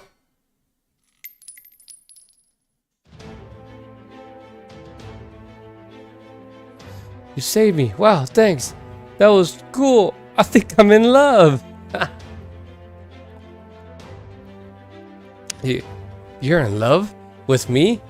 You think I'm cool? Ah, see, then I suppose you're going to continue being impressed because these things are no threat to me whatsoever. No matter how different life forms may be or how incompatible their mutual goals. It's still terribly rude to communicate with your fists rather than your words. It looks like your people need to be taught a lesson in diplomacy. Go on then, come at me. Ah, yes. Oh, guest servant. Let's me quick pee break and more beer. Right boy, baby.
Well then, we get to use her about on the map and within battles in Golden Sea of Trees. Now who you make line, your Mystic Code's appearance will be locked as Chaldea's universe decisive battle. Okay, cool, sure. Let us go. Haha, I'm alive. Am I late? Yeah, well, I've only been in the first section. Look, I get to play as you, Olga Marie, which is cool. So let's see. I know she does AoE attacks and stuff. What's this? Reduce cooldown 2 for yourself. Apply a state where command card becomes unselectable for all allies. Okay. The fuck? Okay, what's this? Flick burn 3 times to all enemies. Set MP gauge to max. And randomly decrease HP for yourself. Usable only when your MP gauge is 100%. Ah, okay. Apply ignore invisible, yeah. New hands tonight. The fuck? What do you do? Ah, man. I slept all day. That's what it is. All I do is sleep. Literally. Sleep! Let's do this. And then let's do this. Ah, that's cool. Okay. And then this. Fuck it. And then we're gonna do. Let's attack this motherfucker here. Let's do this. Thank you for the compliment, Space. It's always good having you here. Oh, this. Oh, I forgot to turn down the sound. Dude, that shit's loud. Hold up. I hope I didn't burst your eardrums. There we go. Let's do it like that. Eardrums saved. Hold up. Percentage. There we go. Alright, that's better. There. That way it's not so loud. Alright. So you can error. What do you mean? What do you mean you won't show me? Not right now? Okay, fine. Fine.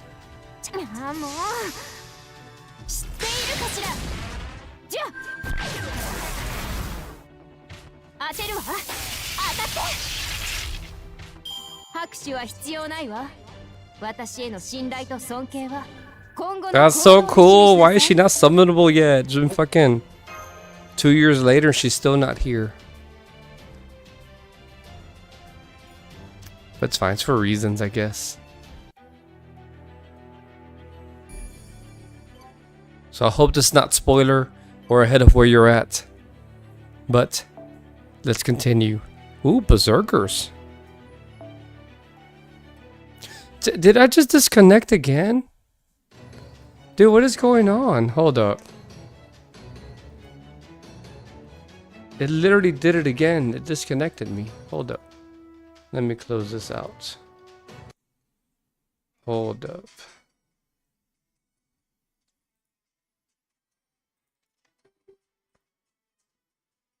Okay.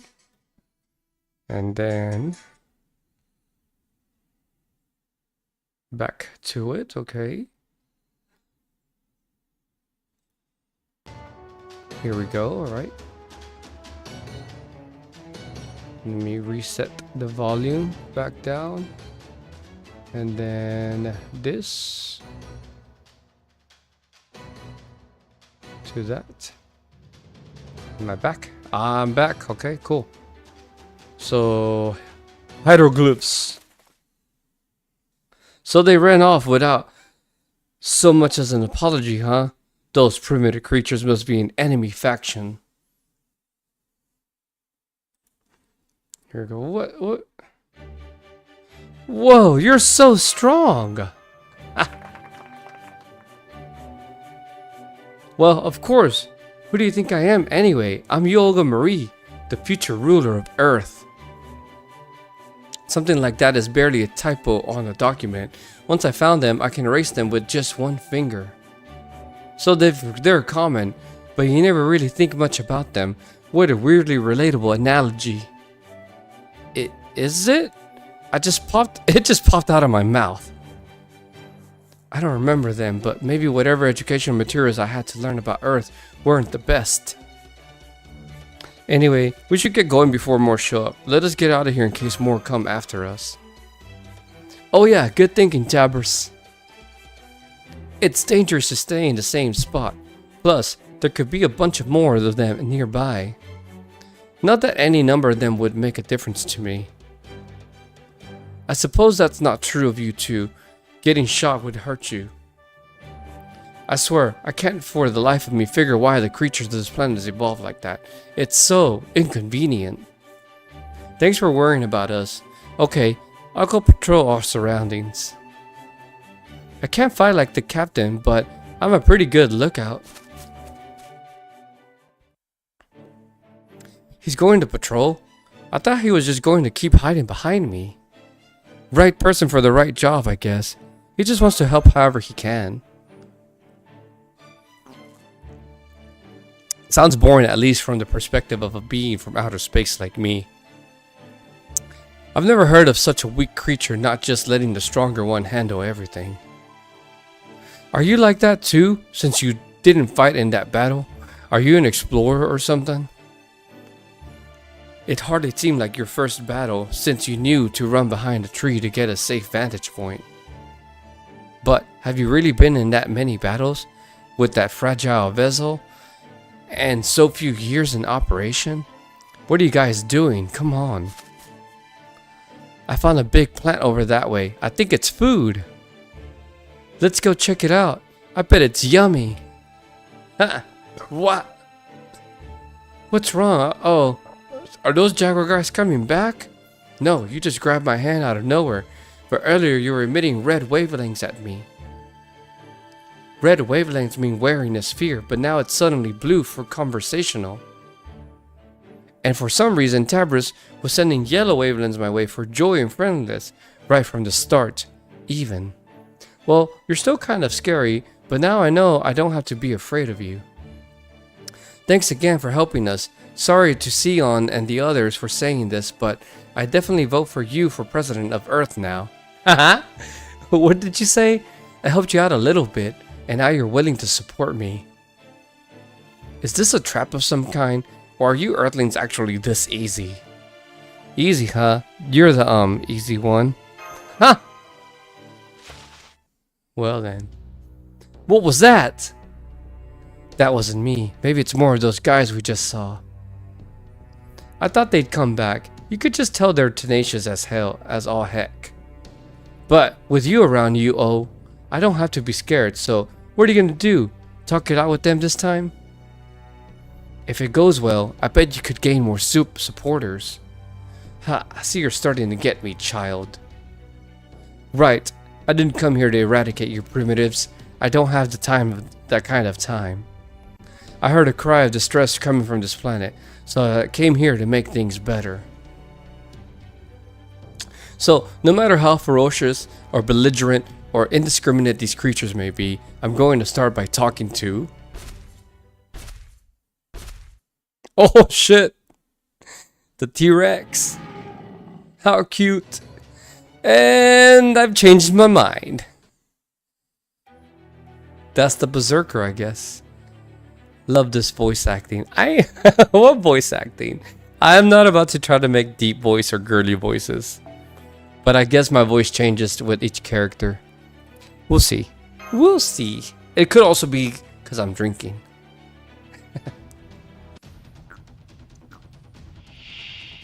Drinking with Tab. Oh, it's two of them. Well, let's do the same. 2, 3, 1. We'll go for the big guy. And we'll just do this.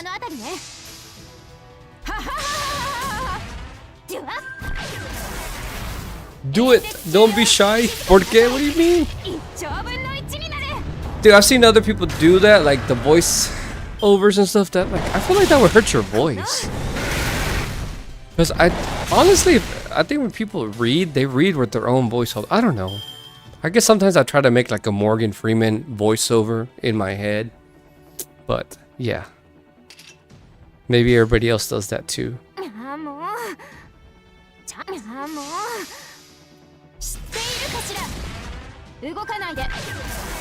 I love that her extras fucking that.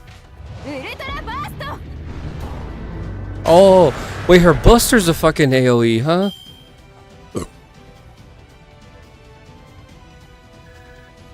Well, that's cool.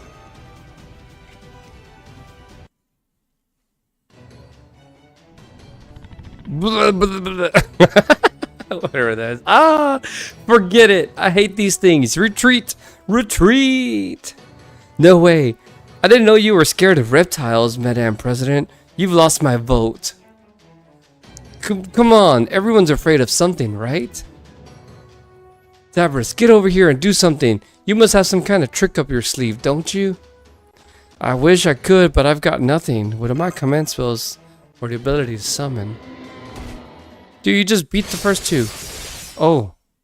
Okay, someone else is coming. Alright. Surely. Oh, who's this? Bullshit.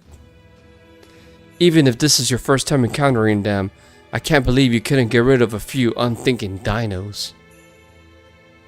You're supposed to be the last master of humanity. What a pitiful showing. Dude, this is Romani. What the fuck? Or maybe... You've left the last 6 lost builds you've dealt with go to your head. Such foolishness would certainly be on brand for you. You! Who's that? Do you know him, Tab? Yeah, that's Romani Argument. Or at least someone claiming to be him.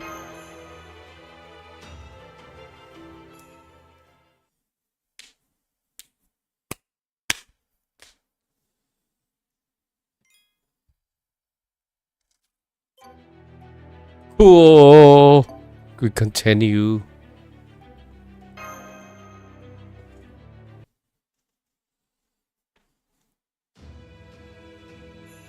You're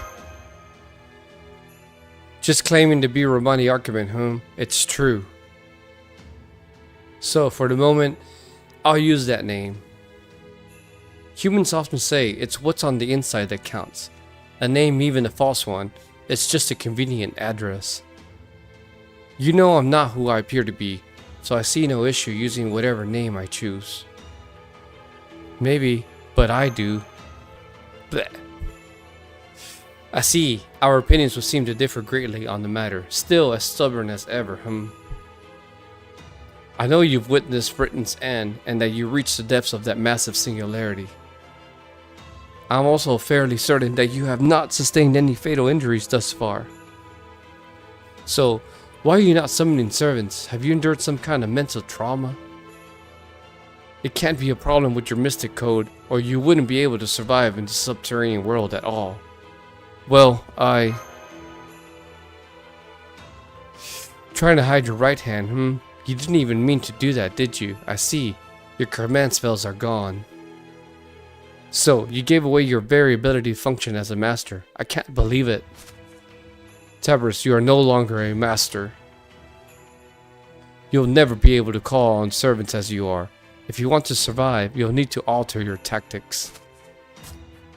Okay. Wait! What? You have no business with me, as you are now. Neither do I have any with you. Don't you want to see MASH? So you're traded your offensive capabilities for a new capacity to hit where it hurts. Go to the mountains south of here and look for one that resembles a giant horn. You'll find Mash Kirlight in the cavern there. Just like that, the other servants there, she fell out of the storm border in an attempt to rescue you. Holmes, the disciple may be gone now, but your job remains the same. I'm conflicted as to whether I should say this, but if humankind actually succeeds in excising all 7 lost belts, then, and only then, will I recognize you as my enemies. Oh shit, I don't expect that to happen, however. You're up against LB7 Void, and defeating Ort is simply beyond your means.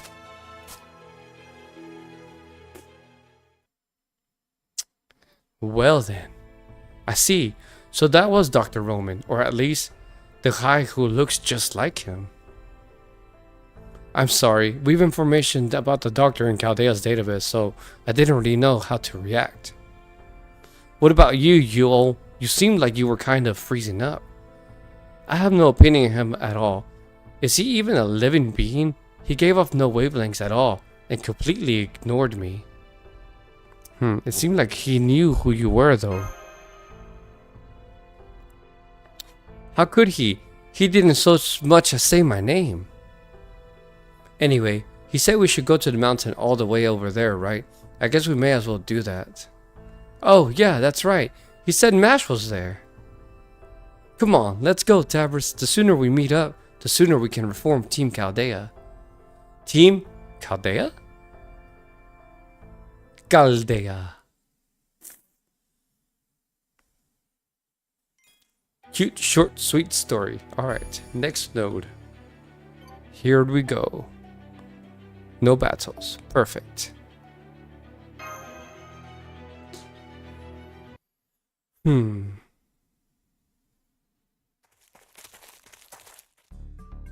Oh man, I'm so tired. This should be the cave we're looking for, right? I don't mind walking, but what's with all the guys with guns? I've lost track of how many times they've attacked us along the way. Think they work for this Lost Belt's king. That would make sense. They probably see Chaldea as a problem to be dealt with. It's too soon for say for sure. If they do, that would mean they already know about Chaldea. Hey, what's the word you've been throwing around mean? You're Tabris, right? And you're Marine, right?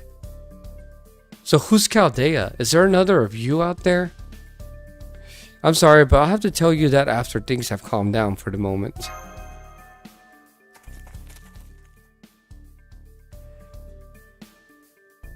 Oh, cute. Whoa, it's so nice and cool in here. And there's light and a desk. This must be peaceful, civilized human living space. I mean, I don't see any guns around here at all. I bet whoever lives here is really kind and gentle. Oh, I see we have new visitors. Are you the ones from Chaldea Romani told me about? Huh? Did you guys hear that? It sounded like it came from the wall. Haha, did I surprise you? My apologies. I'll turn off my camouflage now. I find I do my best thinking when I'm alone, so I sometimes end up blending into the background. Sorry about that. Bullshit! What? What? Ah, dinosaur, help! Oh, am I the first dinos you've met then? Please calm down. Person of proper human history. You're what's called a servant, yes? Definitely a dinosaur.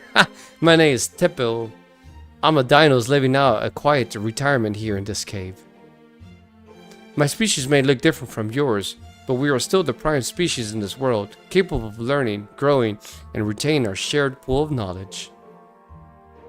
This is to say, we are this world's dominant species. It's humanity, if you will. And as a rule, we don't eat other intelligent life forms.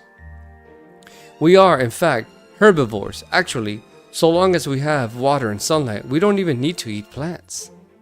That's cool. So please rest assured that I would never try to eat you to satisfy my nutritional needs. Definitely a dinosaur. Say, how about a drink? Mictlan has been very hot lately, so I assume you need to hydrate. That's okay, we'll just be on our way and get out of your hair, feathers? Cute. Hey, Tepua, I finished fetching water from the underground spring. What should I do next? Want me to polish those weird bronze statues up on the mountain? I don't think those are statues, Habitat. I think they're part of an observatory. I noticed they have some measuring instruments, each carved to mark degrees of an angle, to make it easier to get an exact read on the position of the star. So, I mean, I'm so glad to see you again, Master Tabris. No, please call me Senpai. I knew from my last communication with the border that you were all right. But I didn't think I'd see you again this soon. I'm so glad you're okay. Sorry to worry you. Same here. I'm glad I found you so soon. So, is that Chaldea? She doesn't look like I imagined she would. Oh well, never mind that. Hello, Chaldea. I'm you, Olga Marie. I'm the kind-hearted alien who brought Tabris all the way here. Olga Marie, the director? It's you, Olga Marie, not Olga Marie. You could at least be respectful enough to use my full name. Make sure you don't follow these guys' example and just call me Yuo or whatever. You. That's funny. Okay, I've calmed down. I'm so sorry you had to see that. It's not your fault, Mash. Anyone will be flummoxed under these circumstances. I mean, that's the foreign... But... Foreign what? Nothing. The point is that I don't understand what's happening right now. You're suffering from memory loss and can only remember your name and objective, right? Thank you so much for taking the time to help Senpai and Marine, especially given all you're dealing with. Good, you should be. If I hadn't been there, those guys would be. On second thought, something tells me that maybe they would still be alive.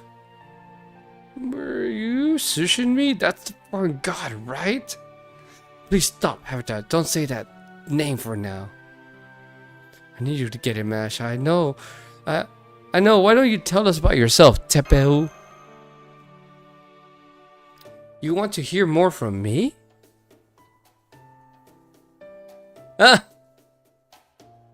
Well, as you can probably guess, I've been living away from the city for a while now, so I'm not up to date on current affairs. But if you're okay with that, I'm happy to tell you what I do know. Tabris, I met someone who told me about the world of proper human history.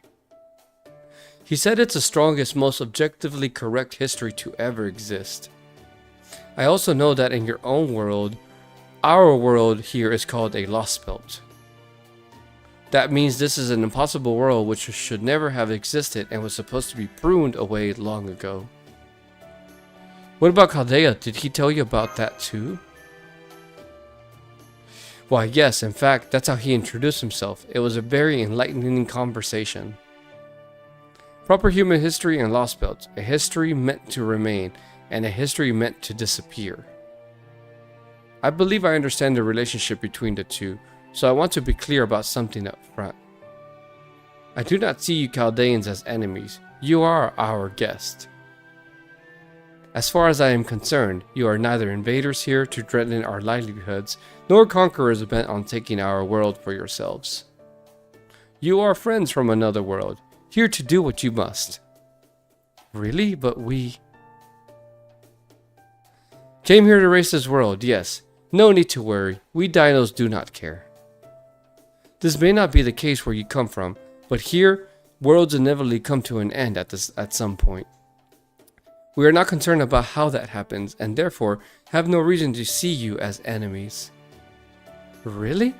But if the world disappears, then so would I? Yes, that's true. But so what?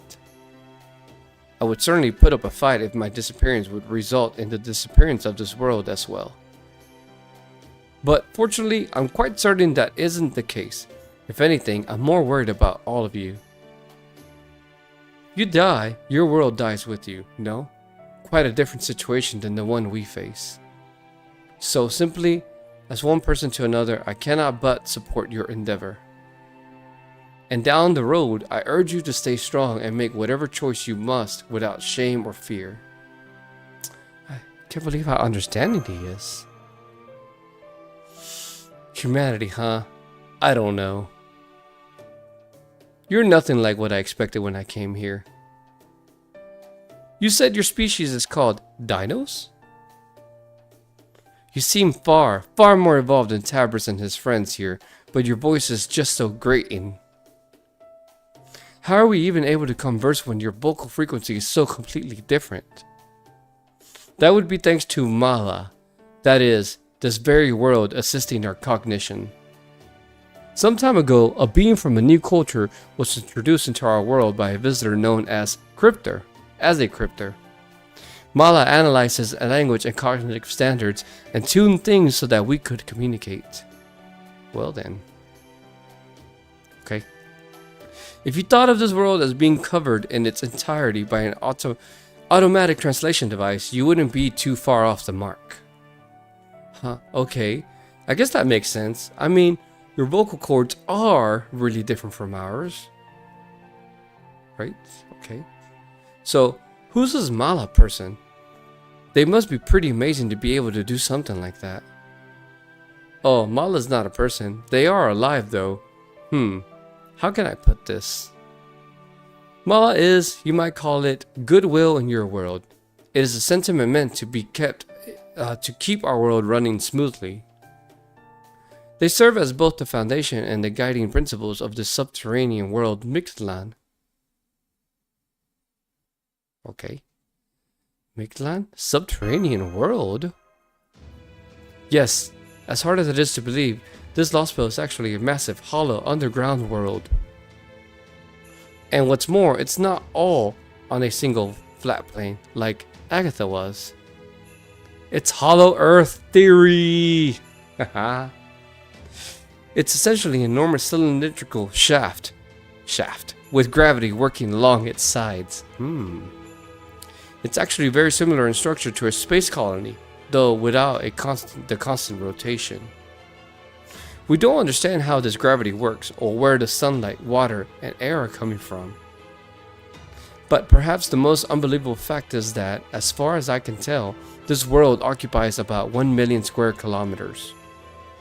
We know it to be at least 1,000 kilometers deep, even though that shouldn't be possible geologically. But how? I thought... Wait, isn't the Earth's crust... Right. As of 2019, the record of the deepest hole humans have dug is 12 kilometers. What's more, the stratum on the Earth's surface where humankind exists is only around 40 kilometers deep. And the stratum below it is the Earth's mantle, which means that this world's outside is a world of rocks and microorganisms? There could even be magma eruptions up there? Oh, it sounds as though proper human history environment and this lost environment are indeed very different. This world, the world we dinos know, is divided into 9 strata. Its name is Mictlan. That name is a fairly recent one though. I wish the dinos could claim credit for it. But I'm afraid it originated with its collie, the Ocelot's leader. Ocelot? Ocelot. Ocelotl, or Ocelome, in its plural form means jaguar in Nahuatl, a language used in Central America. There existed a group of warriors who wore vestments evocative of a jaguar, most notably their helmets, from proper human history's Aztec civilization. Jaguars were said to be associated with Tezcatlipoca, the Aztec god of war, and terrifying elementals said to live in the rainforest. So is that what those guys were? The ones with guns and jaguar masks who kept attacking us? Click, click, click, click, click, click, no click. So we've already encountered them. I can't believe they're already made it this far. The Ocelome appeared alongside the Cryptor. They soon began hunting dinos for sport, though they called it war. I hear they even built a major city on the 5th stratum. I believe Iskali, the Ocelome's leader, wants to wipe out every last dinos. Countless dinos have already lost their lives at the Ocelome's hands. Some of them have been tied up and left to bleed out, or driven to feral madness by poison. Regardless, there aren't many dinos like me still living out in the wilds anymore. You know, come to think of it, the Ocelome look a lot like all of you. Ha! So, the weapons are called guns? I can tell you, those were quite a shock to us. They came here with the Cryptor. Does that mean they're also human like us? Wow, those guys are even worse than I thought. But why would they do something like that? Do they have turf wars and stuff here in Mictlan too? It is less a turf war than it is a matter of resource gathering. They're looking to profit off us. They strip us of our meat, process our bones, and trade our hearts as though they were precious jewels. Mala would never allow such a thing, but they've been clever enough to avoid drawing its attention. That is what the Ocelome are. Organized criminals. How's that any different from the Mafia? This jungle's even scarier than I thought. That does sound like a criminal organization, and if that's all true, they might go after everyone on the border next. Right, we should try to get to the border as quickly as we can. Unfortunately, we lost contact with them about 4 hours ago. One of the last things Scion told us was that the ship was crippled and it would take the crew days to get comms back online. I see. Thank goodness everyone's okay at least. Can I talk now? I sure hope so. Now that we're all together, we should get moving. The storm border crashed south of us. I think it's about 300 kilometers from here. I'm not sure how long it'll take us to go so far, but I do know we have no time to waste. It was too dangerous for Mash and me to try to make the journey alone, but we'll be fine now that you're here, Tabris. If those Ocelotl guys attack us, you can just summon servants to deal with them. And worst case scenario, we can use your magical energy to fire the black barrel. Yeah, about that. Oh shit. Seriously? You can't summon servants anymore? See, that explains some things. I didn't even realize. I'm sorry I'm such a useless servant. Still, we can worry about that later. It's okay, right now we should head for the storm border. The storm border? Do you mean the flying boulder that fell from the sky wall? It landed over past Chichen Itza. Ah. You'll need to cross Tlalacochui to reach it. I can't really recommend that though, since you've just arrived. Glasses on. Oh shit, he's getting ready. Tepu, may I ask what you're doing? Why, I'm getting dressed up. I haven't been outside in quite some time after all. You're going no matter what I tell you, yes? Then you'll need a guide. He's so cute. Allow me a formal introduction. I'm Tepu, a stargazer. I think fate may have brought us together. What's up, boy? I'll be your guide here in Mictlan, the golden sea of trees. Got a dinosaur for a fucking guide. Let's see, can you see my boy? There we go. Let's zoom out so you can see Tamashi in the background. Oh, that's cool. Fucking moving in a cylinder. Oh, we get to fight next. Let's go.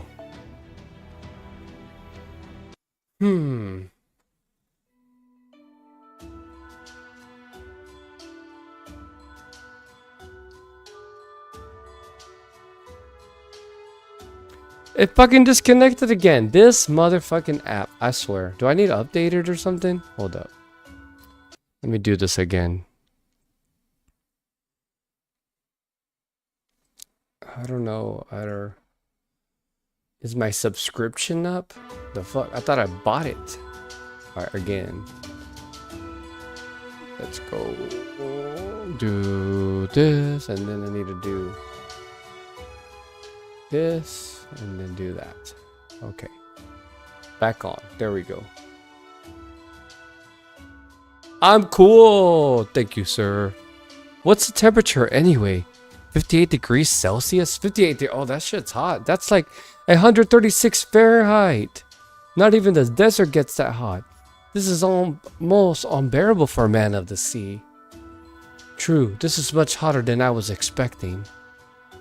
At least it's not intolerable as long as we're in the shade. Master, is your Mr. Code's thermal regulation working properly?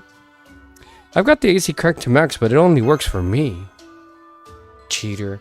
The sun is at the 3rd stratum right now, so it's going to stay this hot for some time. But there's no need to take reckless risks. It will cool once the sun gets further away. Why don't we take a short break here? I understand you're in a hurry, but you do still need the occasional rest. I think I'll just do that just then. I think that's a good idea too. We've been traveling for about 2 hours, so let's take a 15-minute break. Got it. I'll go fetch us some water then. Don't worry. I can tell there's a river nearby. Marine's got a lot of spirit for being such a whiner. Kinda get the sense he wants to make up for not being much of a fighter by finding other ways to be useful. Hey, Mash. How about a little magical energy boost? I'm gonna go with him to help out in case anything happens. I'm relieved to see those two are still the same, even in this lost belt.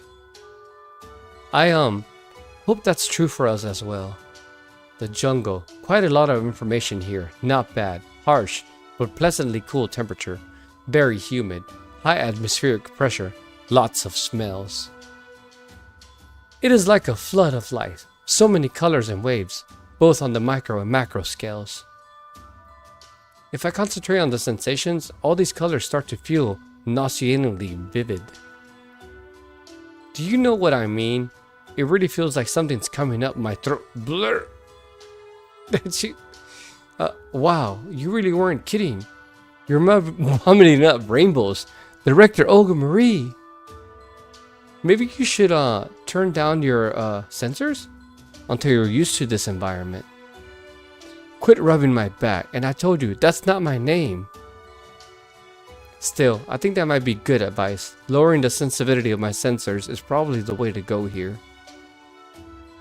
Your name's Mash Kirillite, right? Are you human, too? Your body structure is very different from Tabrisis. I am, but I'm also demi-servant, so my body is a mixture of human and servant. It makes me a lot stronger than I may look, so if you need someone to do heavy manual labor, you Olga Marie, please don't hesitate to ask me. A demi-servant, huh? Right, of course. One of those. I know what those are. She clearly has no clue. Want me to explain? No, I totally know what they are. They are one of Earth's local specialities, right? I remember at least learning the words. You know, I don't have any problem with you personally. But, demi-servant, something about those words rankles me. Why don't you think of different ones? Whoa, are you guys friends now? Sorry for ruining the moment. But I ran into some nasty dinosaurs and they followed me here. Press smash. Help me. Ha. Oh my god. Dinos. Do you know these dinos, Tepu? Their brains have atrophied beyond repair. They are neither living nor dead any longer. What? They are akin to tumors in the jungle. Each is a mindless predator who exists only to convert whatever animal they find into energy. There's no reasoning with them. Our only choice is to run away or shut them down with force. I'm really surprised you're not freaking out then, here, Tepu. Then I guess there's no other way. I'll get rid of him in no time. But don't let them get too close to me, Mash. I order you to keep me shielded. You're my new bodyguard. Cute! Yes, right! It'd be my pleasure. Preparing for combat. 2 waifus. Wait, is Habitrot here too? In this quest, up to 2 servants from your party can be set. But do I need to use Mash? Okay. Wait. Low power? Bullshit. Hold on, let me connect my fucking... Where's my shit? Alright. Yeah. Okay. Cool. Alright, it's set. What do you mean my servant? My servant. Oh, I get to use Habitrot. Hell yeah. 999, Habitrot, and Mash. Okay, that makes sense. I guess Habitrot can go with this, cause no, let's do this. Let's give some Buster strength. And let's give Mash, let's give her Buster strength too. This'll work. Let's go. Kick some dino ass. Oh wait, that ain't no dinos. No fucking cobras, the hell. 1 of 2 rounds. You know what? We'll just do this then.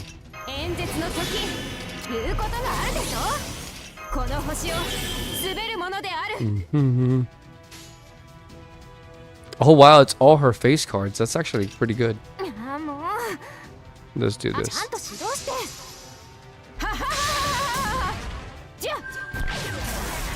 Right, and then Buster everybody. And then she still does. So her Buster and her Extra are, yeah, AoE. Cool.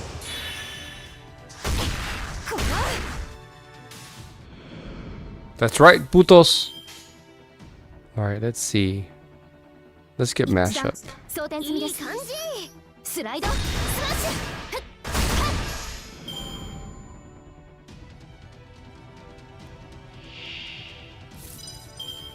Okay, 2 of 2, and then we go. What's this do?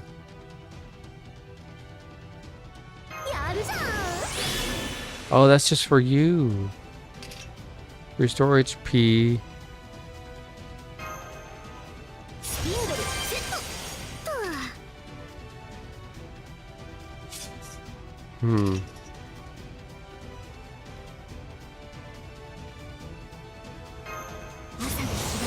Let's do that.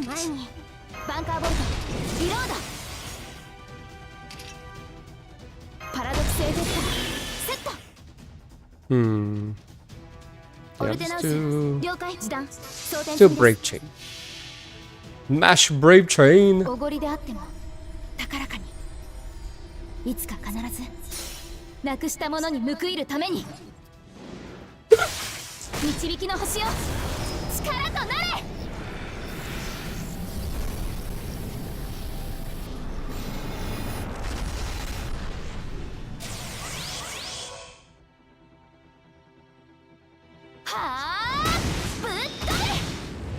ハイアングルバランスパー。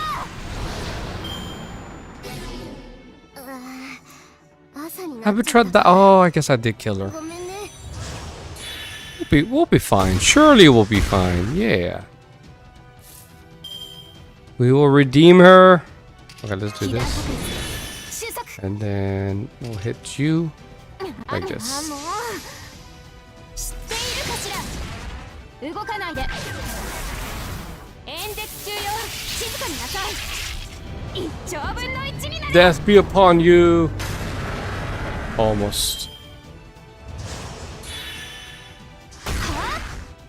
Bean Cobra. Okay, then we do this. 2, 3, 1.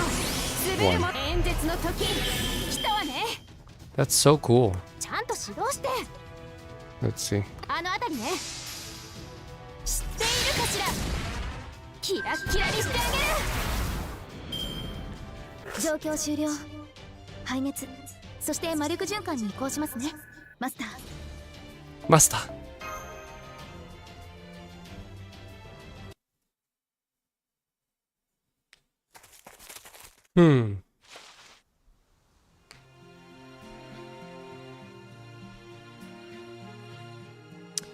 Not what I was expecting to find after making out of that jungle. That's a cornfield, right? A really big one too. Whoa, those are huge. These stocks must be at least 2 meters tall. Are these edible, Tepu?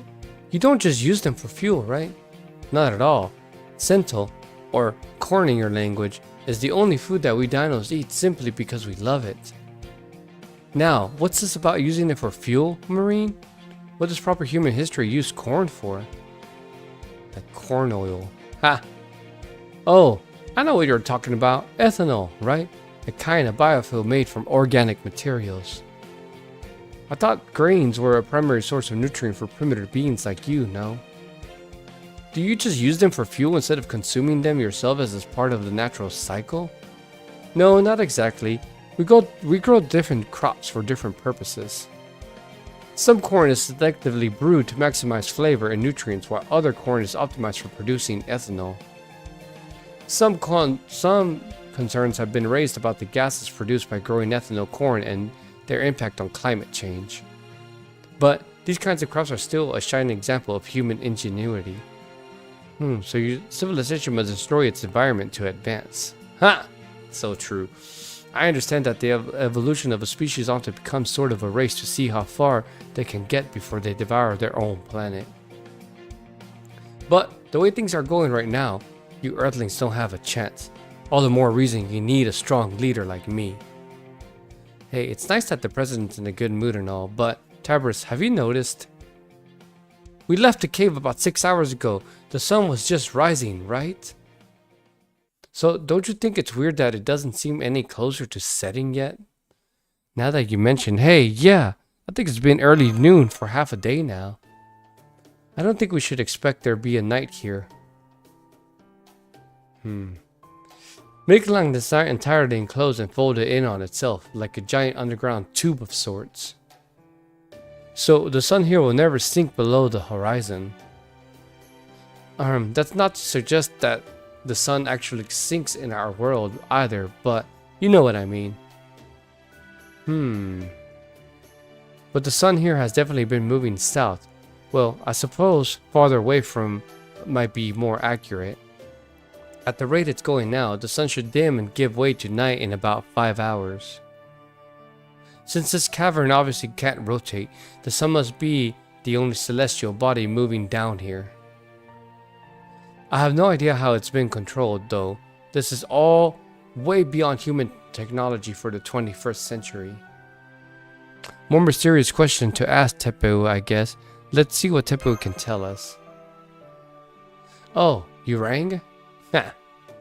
My apologies. I promise to serve as your guide, but I've so enjoyed talking with Marine that I've completely neglected my own duties. Now, what would you like to know? Would I be correct in assuming you have questions pertaining to Miklang's structure, the workings of our sun? Yes. Let me go restroom break. I'll be right back.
Yep. Wait, no. What are you talking about? I'm back. I had to get water too.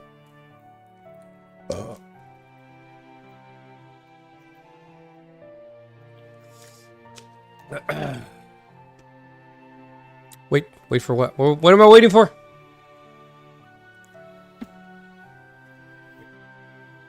Yes.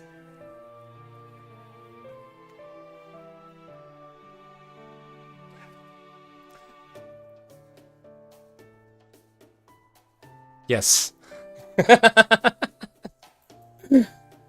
You're probably like, oh, that's gross. I touched myself and then licked my hands. Okay, I'm done. Let's see, did I? Let's go. Our ecosystem life in the cities here, the cryptor and the cornfields. Yes, that's right. We'd really appreciate it if you could tell us about all that. What would you like to ask about first, Senpai? Miglang structure, the cornfields. Miglang structure, very good. If you mean to reach the Stormbirder, that is certainly the most important thing to know. Although Miglang is a flatland jungle, it is actually divided into 9 separate strata. We are currently in the first stratum. This is Tlaclocan. Its ceiling, which leads to the surface, forms a steep cliff face. Next we have the second stratum and first boundary of the underworld. That's Tlaclachui, the red level. This is an endless river that is home to a species of enormous iguanas. The third stratum is home to the golden city of Chichen Itza. It is a vast and open plain filled with fruit of all kinds. The fourth stratum and the second boundary of the underworld's Itztachyculan, the white level, is a brown-strewn graveyard consisting of a valley of blades and wind. The fifth stratum, Tula, the lake of blood and birds, serves as the blood vessel of the land itself. The sixth stratum and the third boundary of the underworld is Chokchokhaktui, the blue level. It is a land of galactic sand dunes and vacuum lightning gardens. The seventh stratum in Singing Ilukwikatel, home to the Metztitlan Observatory. The eighth stratum and the fourth boundary of the underworld is Yayahokwi, the black level. It consists of a subterranean mountain range upon which the sun never shines. Well then. And finally we have the ninth stratum. It is the foot of the great Sebas tree, the dreaded land of Chibalba. As you might expect, these strata are all linked. In theory, anyone could cross freely between them. More practically though, the underworld's various boundaries are quite dangerous. The dead walk that realm. Even for us dinos, it's considered too dangerous to risk venturing beyond the 7th stratum. For one thing, the 8th and 9th strata are both blanketed by a deadly fog. This fog only recedes for 5 out of every 365 cycles during the period when the sun shuts down to rest and replenish itself. The act of traveling to the 9th stratum during this period is called an underworld pilgrimage, but no dinos has ever completed this successfully. Underworld pilgrimage? Chibalba? Of course, none of you have a reason to go to the 9th stratum, so this is all purely for reference. I believe the storm border crashed near the edge of the 3rd stratum, near the entrance to the 4th. We should be able to reach it in 4 cycles, but first, we'll need to cross a major checkpoint. That would be Tlatlakwi, the red boundary of the underworld. It comprises the 2nd stratum. It has become a terribly dangerous place, thanks to Tlatlaklipoca, the god of war who accompanies the cryptor. The god of war who accompanies the cryptor, so that must be... Okay, wait. The sweater's coming off. It's warm in here now. Even though it's like super cold outside. Well, kind of. Okay.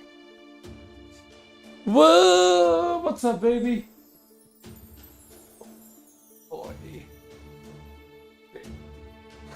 Alright. Oh! Okay. The servant David summoned. So he's Tezcatlipoca, the Aztec god of war and sacrifice, and one of the strongest gods in proper human history's Aztec mythology.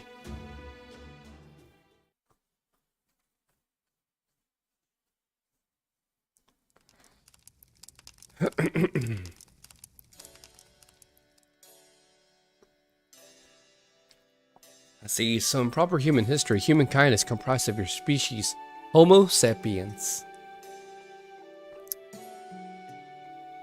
Hey. Lord. I didn't ask how was your day yesterday, any plans for later today. It was a good day, man. Thanks for asking. I hope you've been good. And no plans. I have 4 days off. I'm glad I'm reading this story. That's what I was meaning to catch up with this, so that I'm not too far behind. But I'm only gonna read till I start getting sleepy. It do be late anyway, but I'm enjoying the story, so we'll keep going until I die in the game. Let's see. Countless nations spread across 7 continents, and despite your myriad differences, you have developed all manner of cultures over the course of your history. Let's see. I suppose if we dinos were to visit your world, we would be classified as reptiles. Your biosphere is limited to your planet's surface, with no colonial expansions in outer space. The ocean? What's an ocean? Please elaborate. I see. So your continents are surrounded by large bodies of salt water, and each has its own distinct ecosystem. I can only imagine how many different varieties of life must flourish in such an environment. Aquatic dinos? No. Very few kinds of dinos evolved to live in water. Doing so enlarges our species' skeletal structure, which makes it more difficult to live on land. Democracy and communism? No, that's okay. I have a firm enough handle on your politics and social structures. Given these traits I've observed in all of you, I would guess that your research on various matters have been like stacking pebbles, one atop the other.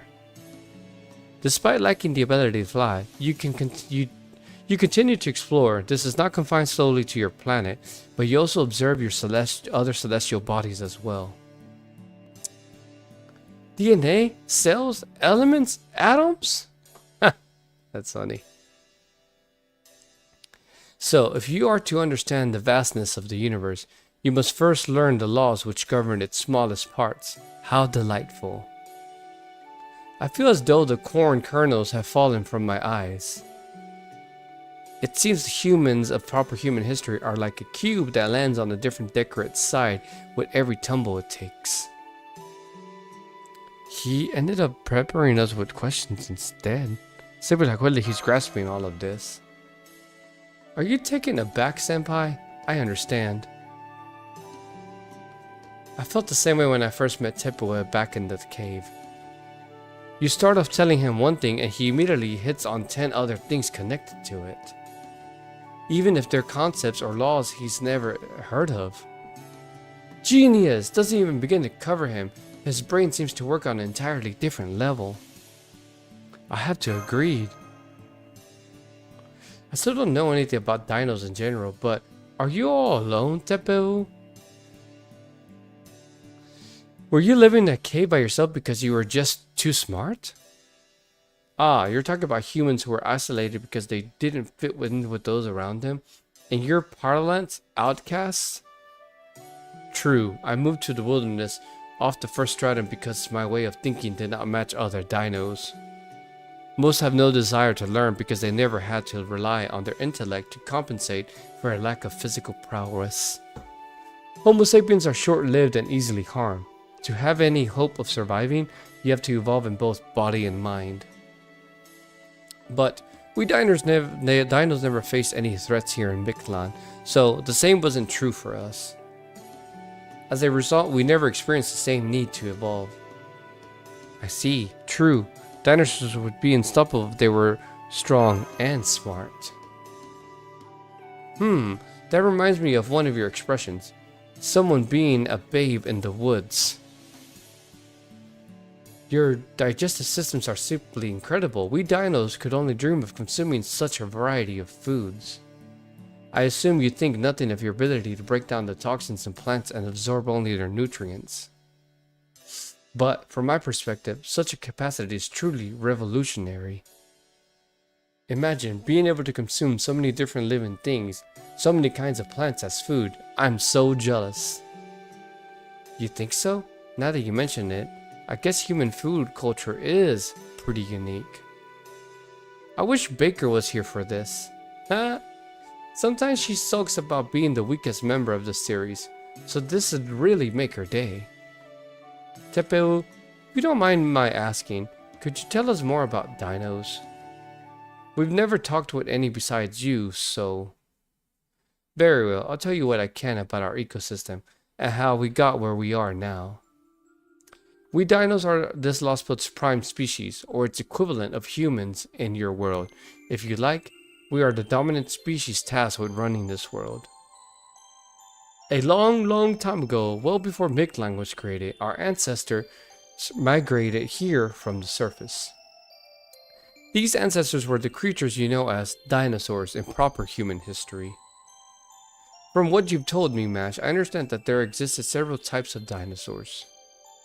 There were long-necked marine plesiosaurs, bird-like flying pterosaurs, terrestrial theropods, and so on, yes? Well, most dinos fall under the theropod category. That said, our creation was also shaped in many ways by Mala. So, we do have a few of the pterosaur and plesiosaur varieties of dinos as well. Pterosaurs are especially rare, but they do still exist to this day. Remember what I said about outcasts earlier? I, for instance, was ostracized from my herd because they took issue with my behavior. However, pterosaurs and plesiosaurs are essentially outcasts from the day they are born. I remember you also said most dinosaurs were herbivores and that carnivores were the minority. But all dinos are herbivores. There are no carnivores. We are unable to break down the toxins in meat, meaning that eating it leads to pain, diminished intelligence, and eventually death. That is what happened to the unintelligent dinos who attacked you earlier. Either they gave up their intelligence when they were on the verge of death, or they turned feral after the Oslima poisoned them. So that's what happened. Those dinos were really scary, but I feel kinda bad for them now. I mean, dying painfully after being forced to eat meat they didn't want, they might as well be zombies. Why would the Oslima do that to them? It's to do with their new teachings. You might call it all faith or perhaps religion. Now that I've met you, I understand the Osalama are Homo sapiens, humans just like you. They appeared here in Mictlan out of nowhere and quickly moved to expand their territory. One of the central aspects of their faith is offering up hearts of the strong to their god. And since dinos are the strongest life forms in Mictlan, they of course set their sights on us. They built a city in the 5th stratum there. They tear the hearts from dinos. Now that you've been kind enough to share your knowledge with me, I have a clear understanding of the situation in Mictlan. Two opposing factions are fighting a civil war here. One faction consists of dinos. Our capital is Chichen Itza, the golden city ruled by the king of dinosaurs and protected by the sun god Kukul Khan. The other faction is the Osalame. Their capital is Mexico City, a city of death created by Tezcatlipoca, the new god of sacrifice. And by the cryptor from proper human history who brought him here. The storm border you see crashed in the area between these two cities. So there's a god here in Mexico City? Hold on. I understand that the servant, the cryptor, David summoned is a divine spirit from proper human history. But you say there's also a god in the Dinos capital? And Kukul Khan at that? What's so weird about that, Mash? Haven't there been gods in the other Lost Belts too? Yes, but it's different here. Kukul Khan is the Mayan god of wind and water from proper human history. But the Dinos have no connection to proper human history mythology whatsoever. So it doesn't make any sense for that god to be here in Mictlan. Oh wait, come to think of it, the name Mictlan itself comes from the underworld of Aztec mythology. But, as I believe you have said before, the mythology of your world has nothing common with our own in this world. I understand your confusion, but the answer is quite simple.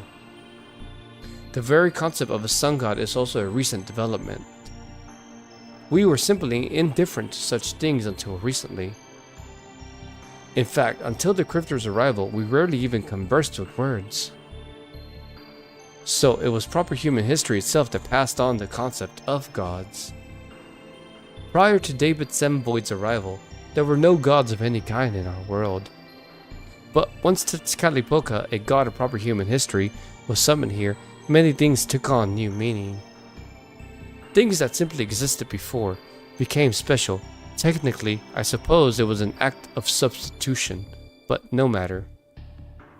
My point is, it was the first time anyone in our world had ever heard a story.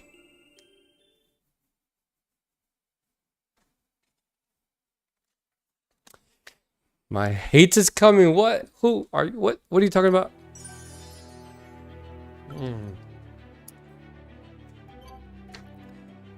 Maybe. This might be the last note and I'll sleep because it'd be getting late.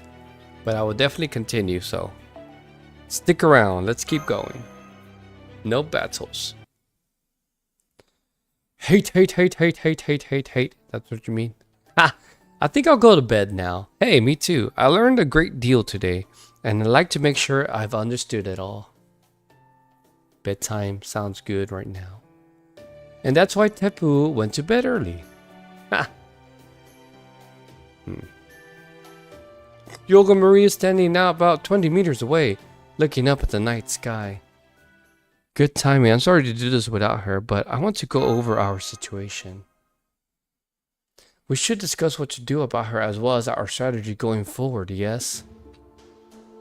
What are your thoughts on Yoga Marie, senpai? She's lost almost all her memories except for her name and her objective. She knows only her name and that she's an alien who came to Earth to rule it. She has no memories pertaining to her personal life. She only knows what she learned about Earth prior to coming here.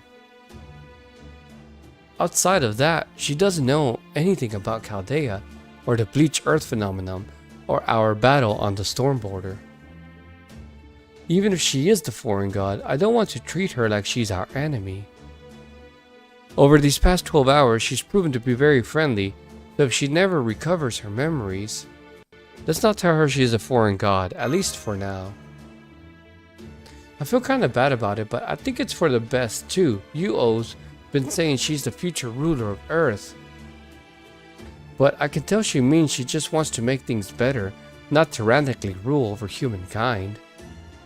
She's very different now than when she attacked the Stormborder as the foreign god.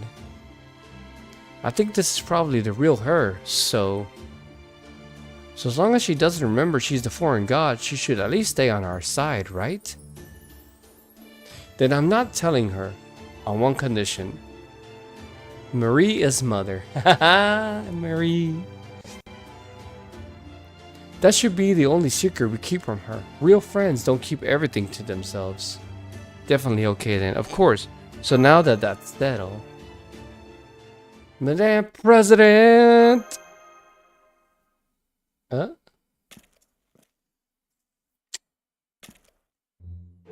What is it? I was just making my president constellation, you know. I'm sorry to interrupt you then. I love the idea of making your own constellation. It's nothing special. Every noble does it when they come to a new celestial body. Anyway, did you have something to tell me? I sure hope it's worth my while.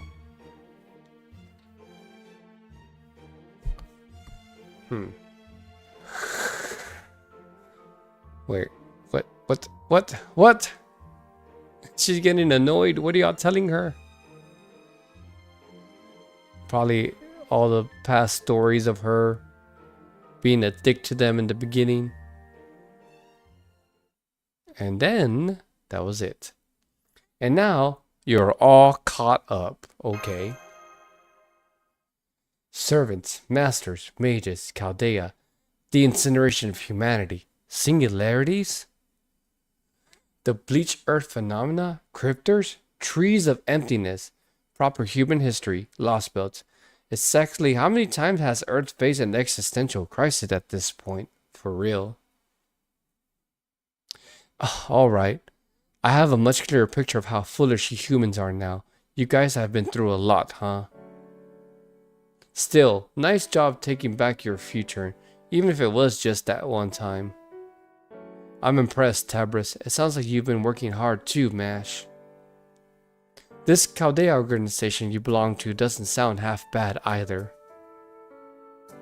Preserving humanity's future without anyone ever knowing. What a fulfilling calling. Director?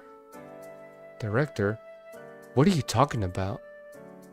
You all say the strangest things sometimes. Are you experiencing some kind of bug?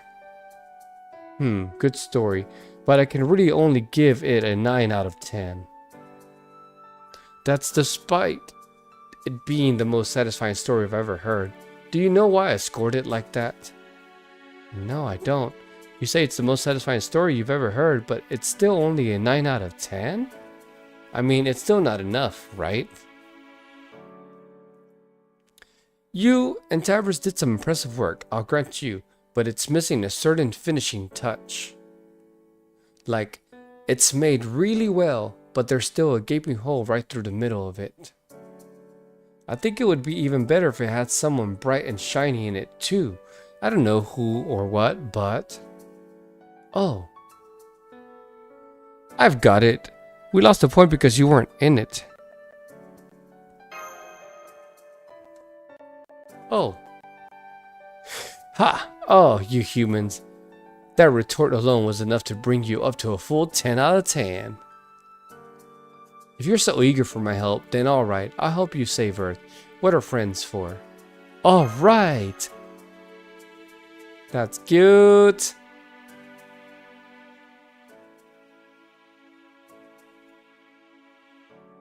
Foreign priestess.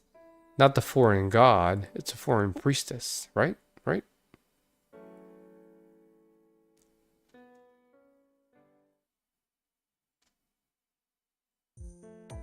Goodness, I was so happy I didn't realize how late it was. We should really set up our sleeping bags. Tepu said night lasts about half as long as day here. If my math is right, that means night lasts about 12 hours. Damn. So, we can sleep a full 7 hours, then still head through this cornfield before daybreak. Who's that again? The priestess? I think that's supposed to be the foreign god, but they show foreign priestess, so I'm guessing she's part of the foreign god and the foreign priestess is something else, but I don't know. I haven't seen any progression of her in Ordeal Call, whatever that comes next. I'll keep night watch. You guys just go to sleep and don't worry about anything. Thanks, Marine. Then I think I'll do exactly that.